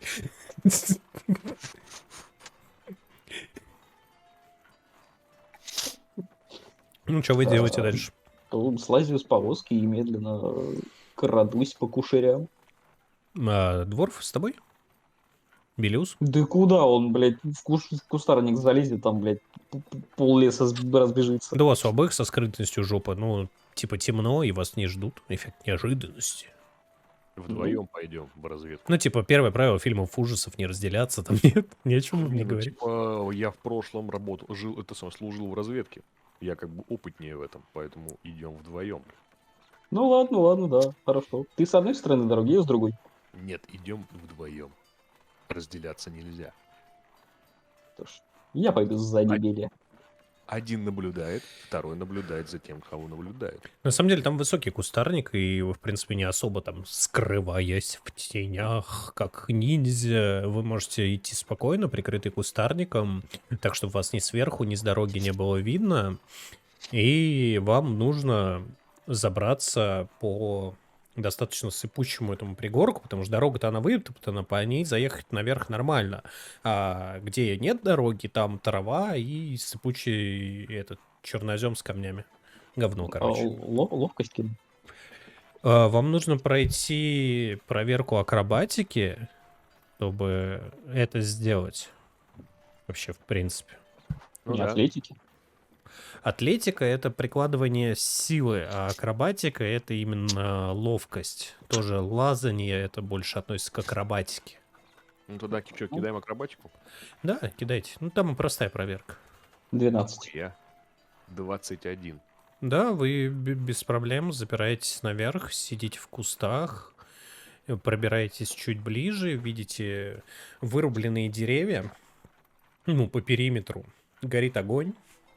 Вот, рядом с огнем сидят, ржут два непонятных существа, что-то. А я ему, короче, это... Сапог. Ну, просто тупые дебилы какие сидят, ржут. В принципе, по внешнему виду вы можете понять, что это галимый перевод на русский язык, и их зовут медвежатники, то есть багбиры, как сиська багбира, помните, да, 5-литровая, вот. Это те же самые существа. Вот, выглядят они достаточно внушительно, они здоровые, но они на расслабоне. Они типа сидят о чем-то своем труд, им весело, им зашибись, их двое. Вот, а именно на вершине, ну, типа на краю дороги наверху лежат бревна. Видно, что эти бревна кто-то планировал вниз сталкивать просто, чтобы сбивать таких, как вы, наивных путников. Приколись. Надо бы осмотреться и понять, есть ли кто-нибудь еще. Восприятие кинуть. Да, давайте, можете кинуть восприятие. Крит. 4. Вы больше никого не замечаете. Ну, типа, вот эти двое, они очень шумные, они сидят, они абсолютно никакой опасности не боятся, потому что мы сильные, мы здоровые. И их никто ни о чем не предупреждал, потому что вы сбили птицу. Все хорошо Я у них. предлагаю гасить. Мочить в сортире. Да. То есть мы будем очень медленно и скрытно подкрадываться к ним сзади. Кидаем скрытность. Ну, кто из вас? Вы вдвоем, блядь? Гуськом Конечно, блядь. поползете? Ну, их двое, нас двое, вперед. Ну, кидайте оба, Ему даже гуськом идти не надо. кидайте он оба просто скрытность. Скрытность. 21. Меня заметят. 9. Сколько у тебя? 9, да. Ты наступаешь на ветку, она хрустит, и тот, что смотрел, ну, полубоком к вам сидел, оглядывается и видит, как вы крадетесь. Но он, по идее, видит только меня. Да, видит только тебя, потому что вы же не, блядь, не вплотную шли, не в притирку, а чуть под углом так заходили на них, чтобы вас не видно было. И дворф умудряется, скрываясь в тенях, как-то еще не быть замеченным. Но, тем не менее, они Вершит оба свои подскакивают. Человек! И орет один из них. Один бежит к чему-то похожему на шалаш, а второй в рукопашку просто бежит на тебя. Кстати, пробегай мимо двор. Кидаю. Я могу там сделать. Подожди. Нет, Стой, для, секунду. для начала все, кроме Билиуса, должны кинуть инициативу. Да, давай. Кидаем. Блять, я последний буду ходить. 9. Да, да. Так что у нас ходы выглядят следующим образом. Сначала ходит Билли, вот, а потом ходят эти двое, а потом ходит уже жрец Фильн. Так, Билли, ну я понимаю, твои что раз действия. такая песня, Он пробегает мимо тебя, ты Да. можешь дотянуться, если захочешь. я бью его секирой. Давай. По-простому, по-советски. Окей. Удар секирой 10. Ты промахиваешься, он, видимо, слишком быстро пробегает мимо тебя. Ну, типа, он пробегает и такой, блять, надо было убить раньше. А тем не менее он приближается к Фильну, и у него все действия, так сказать, весь ход ушел на то, чтобы до тебя добраться, быть с тобой в упоре. А в этот момент ты видишь, как второй берет Моргенштерн и, раскручивая его, несется на Билиус. Ну, типа раз на раз, чтобы сражаться. Теперь, Фильн, твой ход. У тебя в упоре стоит здоровый ублюдок. Я кидаю ему заговор свет в лицо. Ты хочешь его ослепить? Да, Кидай. блять. Я понимаю, что у тебя это инкастовая херня, и это просто типа... Ну, мне на попадание нужно кинуть 20-ку. Ну, в идеале, да, тебе просто бросить до 20, чтобы понять, ослепишь ты его или нет, потому что попасть тебе не надо никуда попадать. Эх, 15. 15, да, ты его ослепляешь. Он на один ход, на один раунд в ахуе просто... блядь, что за говно, я нихуя не вижу. Джонни! Джонни, блядь. У меня осталось действие или нет? Это было действие, у тебя осталась атака. Ага. Пытаюсь ударить его. Ну, он высокий, я хочу ударить его по колену. Но учитывая, что он дергается в конвульсиях, как ебанат, ты можешь кинуть с преимуществом. Вот. Удар булавой в колено. Блять. С преимуществом Да, это с 2 раза. преимуществом. Сука, 9.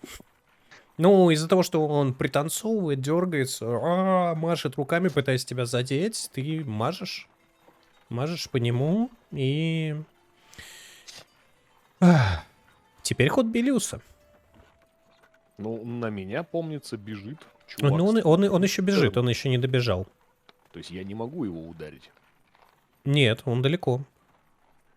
Тогда... Ты можешь действием подбежать к Фильну, например, и атакой и рубануть этого ослепленного уебка с преимуществом.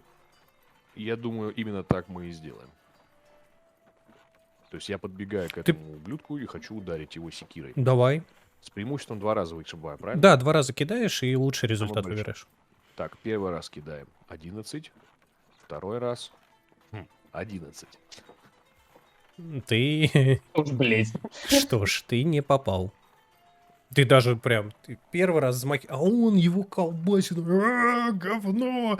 Я нихуя не вижу. Он прям прыгает, скачет, и типа раз бьешь, он уворачивается, 2 бьешь, он уворачивается. Сука, блядь.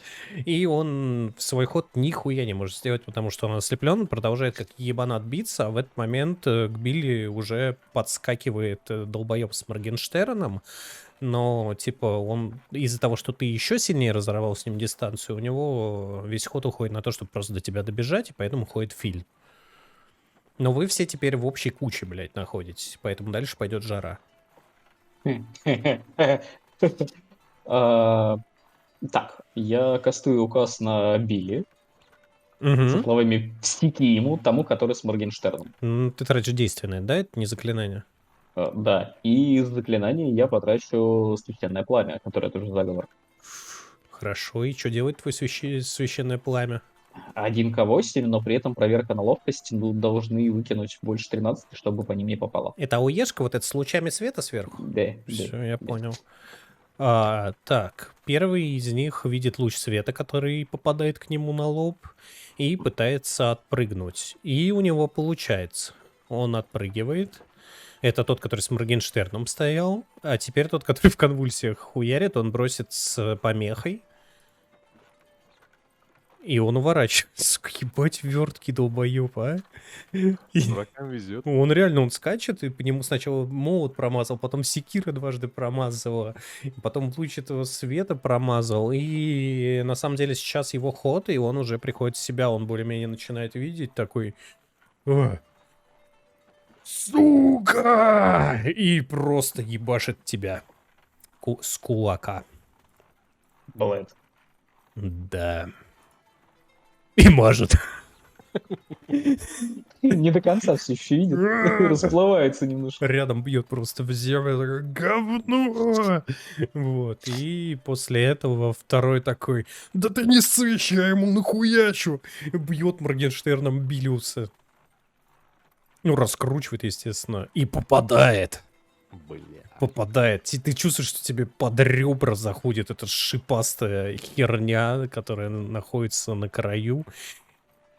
И ты, сука, вот говно, так эпично могло быть. И ты получаешь 3 урона. Так, Ну, что-то в боку кольнуло. Так, мужики, секунду.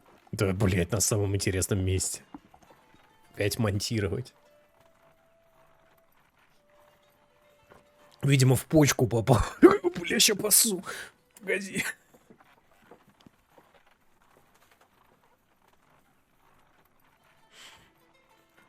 Бля, погоди, поссать надо. Да-да.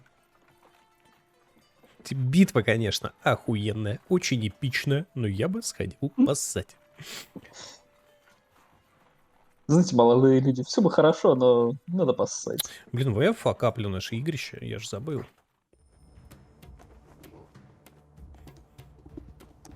Саунд-то я не сменил. Мой ход. Да. Я медленно, с максимальным пафосом поворачиваюсь к пидору с Моргенштерном. Ты чё, сука? Охуел? Да, да. Ну И и бью его секирой. давай. Итак, удар секирой. 17. Блять, это попадание. Это прям попадание. Так, и теперь урон Давай. 10. Ёб твою мать. Ну ты вонзаешь ему секиру в живот. Ты просто видишь, ты уже видишь кишки. Хуйня, ребята. Блять, сука, больно. Но он не падает, он еще. Я не упал. Не Вот. упал. Не упал. Вот, и... Я так понимаю, дальше ходит тот, который был ослеплен. Он Он слышит... ударил уже. Нет. У нас уже Он в землю раунд... ударил. Он ударил в землю, потом походил... Кто потом походил? С Моргенштерном, потом он, и по идее я должен ходить. А, ты последний, точно, да, и теперь Да. твой ход. Да, логично, сорян. Просто Белиус походил. А, ну да, он отходил поссать, точно. Нет, стоп, ты не после Билли ходишь, ты последний ходишь. Сейчас ход двоих медвежатников, а потом А, ну твой. окей, Да, окей, да, да. окей. То есть тот, который стоял рядом с тобой, он такой... Братана, порезали! Разворачивается и Билиуса пытается уебать. И как? Не знаю, еще посмотрим. Нет, никак. Ну, типа, он бьет тебя по плечу и понимает, ну, типа, чё? Где урон? Я говорю, Чё за херня? ну ладно, и поворачивается обратно к Фильну, такой, типа, ладно, буду бить более слабого. Войны это не мое. Вот, второй, у которого кишки уже выпадают, он разъярен, и он пытается ушатать тебя, Белиус. Он очень зол и, сука. Он держит одной рукой живот, второй раскручивает Моргенштерн, чтобы прямо по башке тебя ебать. Но в какой-то момент он чувствует, что кишки начинают выпадать, он смотрит вниз, запихивает их, забывает, что этой рукой он крутил Моргенштерн, и Моргенштерн нахуй улетает просто в лес куда-то, блядь, врезается в дерево наверху и застревает. Он такой, вот говно.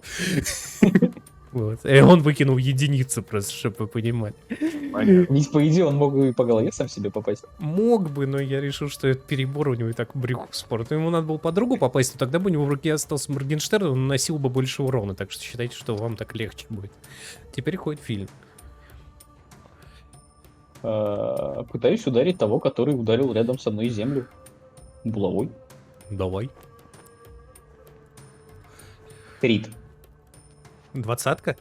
Да. Уф, наноси x2 урон. Ну, то есть твой урон и плюс еще раз твой урон. 8 в сумме. 8 в сумме. Ну, ты ебашишь ему в грудину, ты слышишь, как трещат его ребра. Но при этом он такой, отшатывается чуть-чуть назад, врезается в спину в Билиуса, а у него спиной так отбивается такой, ну давай, сука, я еще держусь. В этот момент хожу я. Да. Я медленно, пафосно поворачиваюсь к пидору, который толкнул меня в спину. Окей. Вот. И рублю его секирой. Блять, блядский пафосный гном. Да. Давай.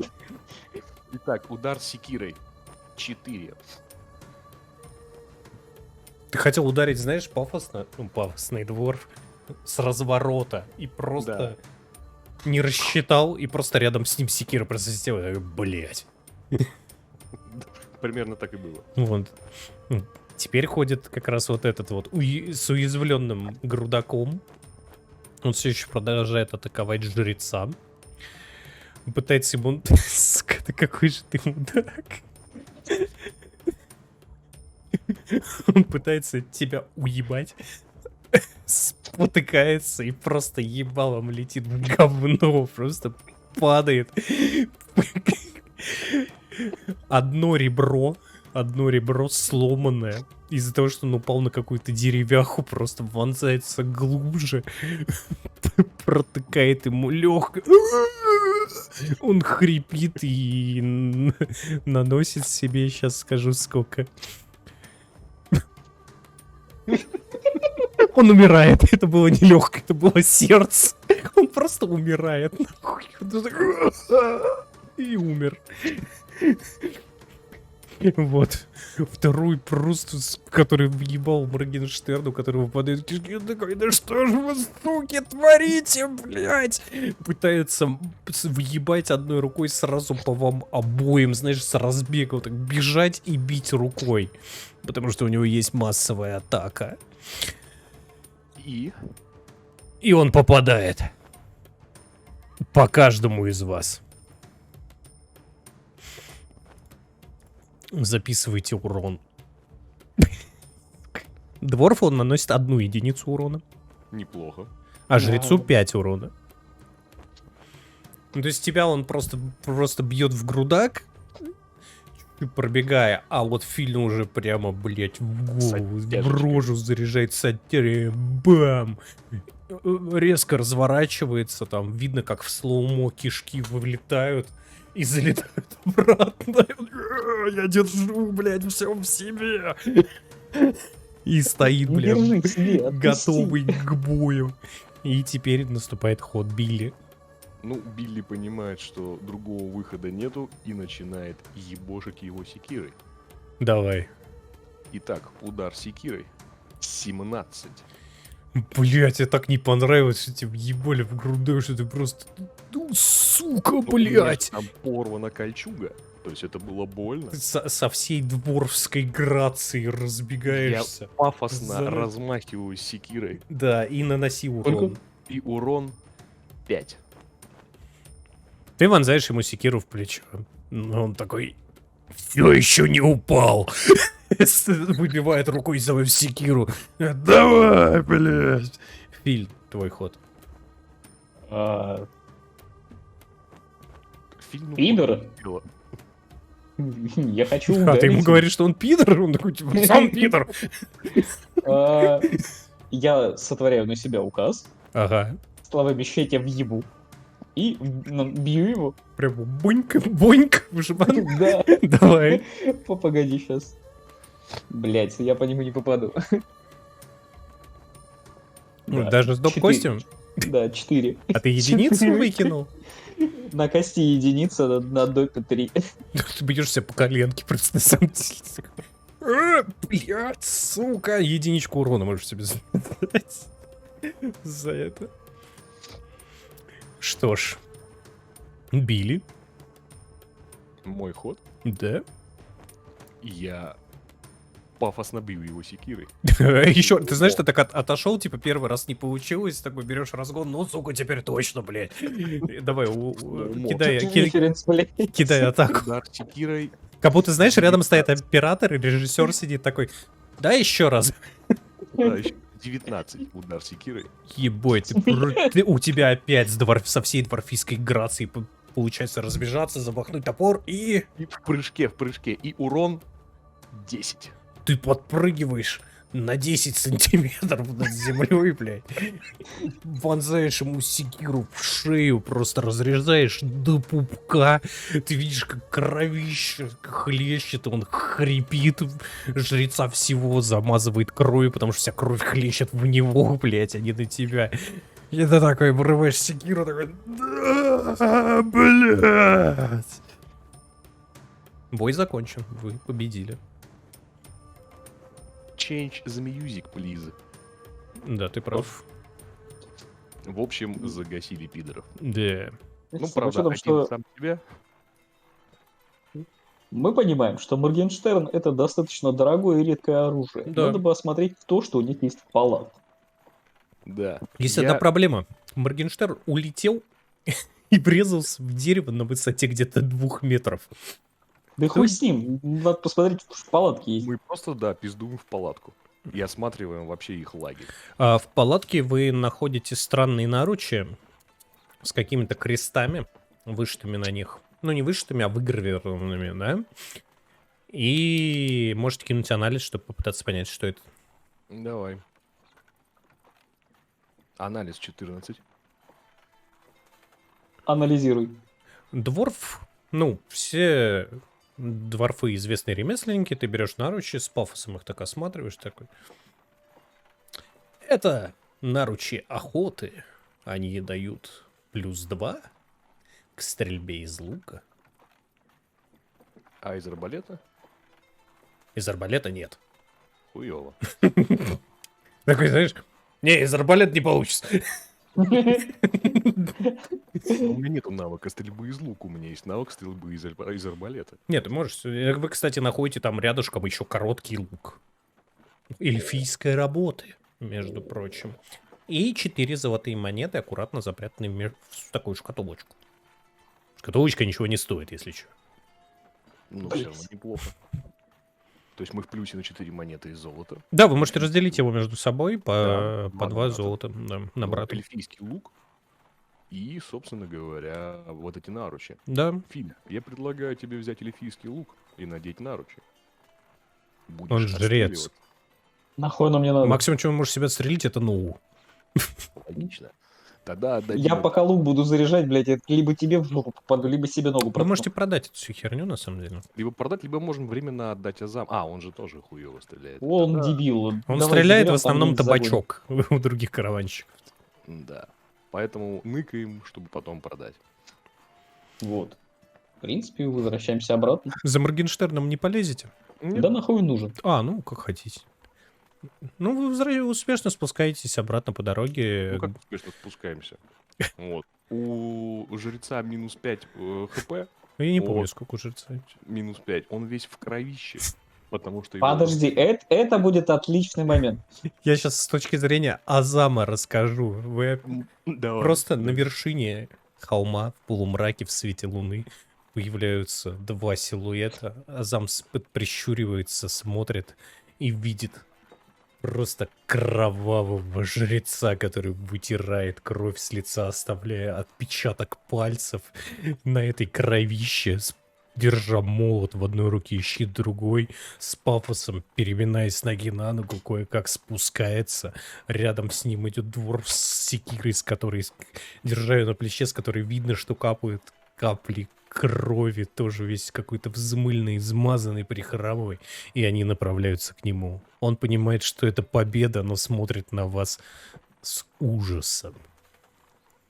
Он от первого-то не отошел, когда ты лупцевал гоблина по башке булавой. А теперь жрец просто типа угибает, что за жрец, нахуй? Ты жрец крови, блядь, или что? В принципе... Это же жрец Хорна! Он такой, нет, блядь, не та вселенная, сука! Путь дальше расчистен, можем идти. Все хорошо. Да, и раз пока мы идем, не будем тратить пиво, его осталось мало, поэтому я лечу себя на какое лечение ран. На самом деле вы в том лагере на вершине можете остановиться, передохнуть. Ночь. Ну да, ну Да, как бы мы да. полечимся магией и передохнем, чтобы Надо магия же повозки перезарядилась. дотащить и все У вас в остальное. повозке еще меднаборы есть, ну, аптечки типа походные, вот, так что вы вполне себя приводите в порядок. Ну, конечно, придется походить в бинтах еще какое-то время, но в целом хпшечку вы восстановили. Вот, вы Мы просыпаетесь... Медицину передвигаем кидать надо? повозки в лагерь. Нет, зачем? Ну, просто full хп. Один фиг это, ну, типа, приключение подходит к концу, и вы уже восстановитесь, так сказать, в любом случае. Дальше Азам приободряется, он понимает, что особо, ну, все знакомо, дальше уже начинается населенная местность, вы едете по тракту, видите какие-то поселения небольшие рядом, проезжаете мимо нескольких таверн, которые, ну, такие трактовые таверны, типа как заправки на шоссе, да, вот. Нигде не останавливайтесь. И к полудню вы приезжаете в Парнаст и видите, как Азам впервые с момента убийства того гоблина улыбнулся. И учетом, что я уже в засохшей крови, раз мы нигде не останавливались и я не мылся, я поворачиваюсь и говорю ему: спасибо, чувак. Это был долгий путь. Долгий и, смотрю на тебя, страшный. Я буду молиться за тебя, дружище. Не надо. Только у меня свои боги, у тебя свои, не надо. Вот. Ну, ты же поклоняешься нашей богине. Как же? Я замолвлю за тебя словечко для нее. Вы подъезжаете на центральную площадь, останавливаетесь, к вам начинают забегаться местные жители. Вот. Азам с кем-то перекидывается парой слов, и в этот момент к вам подходят две жрицы, монашки фактически, и смотрят на вас, несмотря на то, что измазан в кровище, они смотрят на вас достаточно радостно и с надеждой. Вот, они подходят к Азаму, вы слышите, как одна из монашек спрашивает: ну что случилось?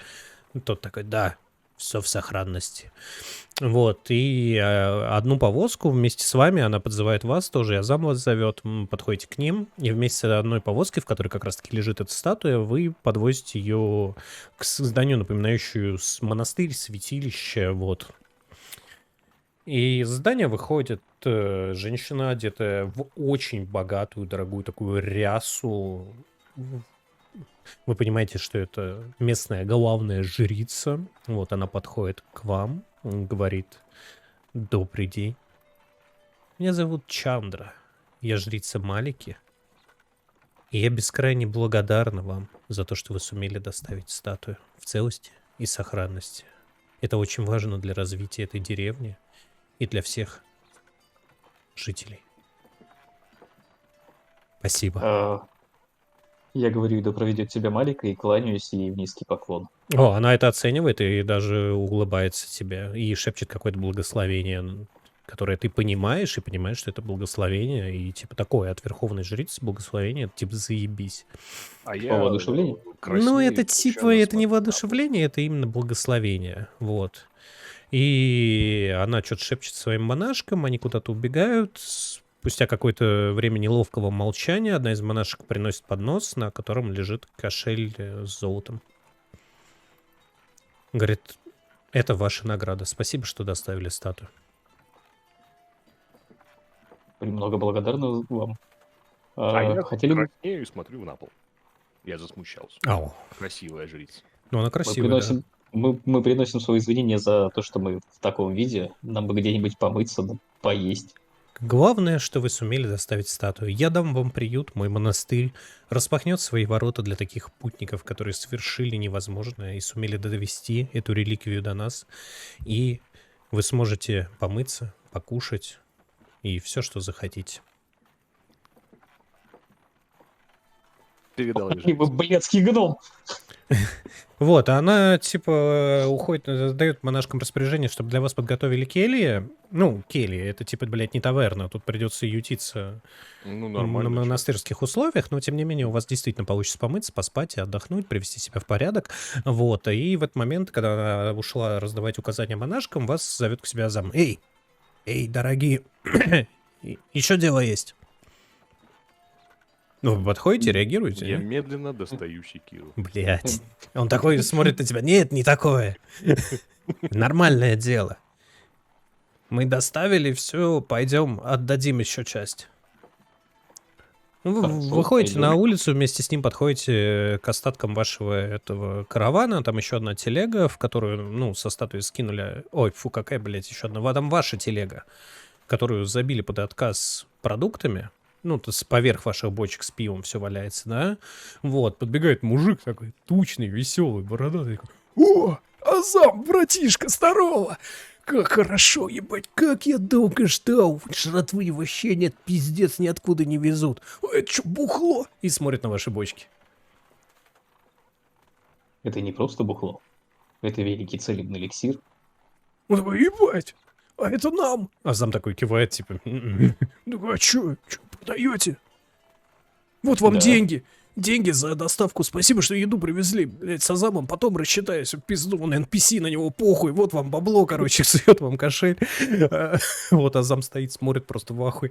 Вот он такой, а чё? Я, это, блядь, хозяин постоялого двора. Вон здесь.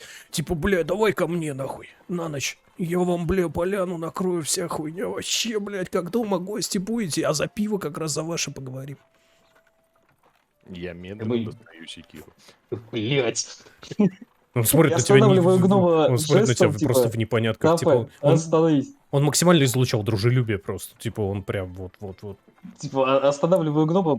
Бля, братух-то, положите секиру нахуй обратно. Спасибо за приглашение, но в данный момент мы остановимся в кельях. Да не вопрос, ёптать. В Камбурге. Вот. По поводу пива мы можем поговорить завтра, когда мы отдохнем и хотя бы помоемся. Я совкребываю немного засохшей крови. Эй, Он такой, типа, бля, если хотите повозку вашу один хуй разгружать еще 2 часа, блядь, я не знаю, как вы это все туда-сюда тягали, блядь. Можем сохранить у меня на складах. Мамой клянусь, все нормально будет. Азам подтвердит, Азам кивает. Да. на самом деле я бы поменял верблюда на коня. Это Такой, единственное, что я хочу сейчас сделать. Дружище, договоримся, вообще не вопрос. Я как бы на связях с вашим нанимателем. Там он сказал, типа, пацанам пришлось продать верблюда. Там все разрулим. Все, я решаю в этом городе вообще любую хуйню.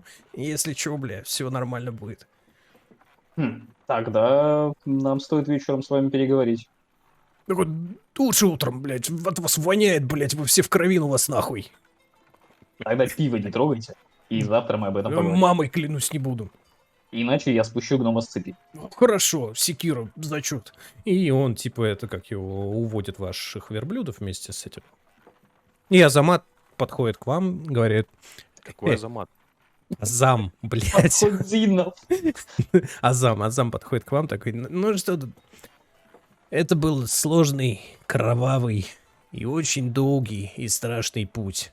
И я рад, что наши пути наконец-то расходятся. Удачи вам здесь. И не доверяйте бородатым. Мой вам совет. И он... Ты усы не потеряй. Не потеряю. Если что, новый отращу. И уходит. И на этом вы возвращаетесь в монастырь, умываетесь, делаете все, что хотите, и, собственно, ваше сегодняшнее приключение подходит к концу. Это монастырь или Манас Тирит? Вообще это святилище Секир. Секир там нет, есть жрица Малики, но название сохранилось из прошлого. Поэтому это теперь дом Малики по факту, но название среди народа святилище Секир, и от него избавиться не может ни верховная жрица, никто. Потому что если народ придумал, что эта хуйня так называется, значит она так называется. Отлично. да. Мы второй левел апнули. Да, вы получили за все это приключение опыта ровно на 2-й уровень. Отлично. Но апать будем вне записи, вне всего. Посмотрим, там разберем с вашими листами. Не, ну, типа, можно вплести это все в контент, и, типа, я пойду к жрице, попрошу ее научить меня какой-нибудь хуйне на 2-й уровень. Вот так вот. Можно просто апнуть и все. Да ну, блядь. Ну, воин что-то понял, блядь, пока рубил хуйню всю по пути. Ты Воин, что можешь ты понял? со жрицей В смысле, пообщаться. что я понял? Я понял, Вот что ты крут. Секира. Вот ты махал секирой. Что ты понял? Секира, заебись, Моргенштерн говно. Так точно, это самое главное. Моргенштерн говно жирным. Ну все.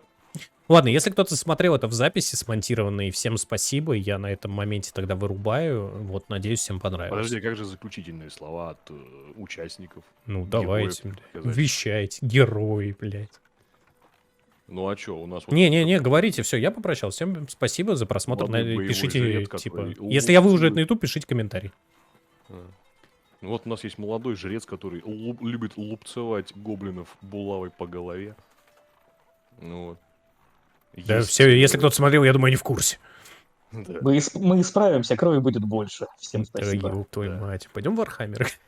Там Там, как там, раз- там только кровь. Там, в принципе, кровь и говно, и все. Весь Вархаммер. Ладно. Да, надо было играть за паладина. Паладины все очень долго думают, прежде чем нанести удар. потому Ладно, что, ну, это мы офф-топом обсудим. Всем пока, если что.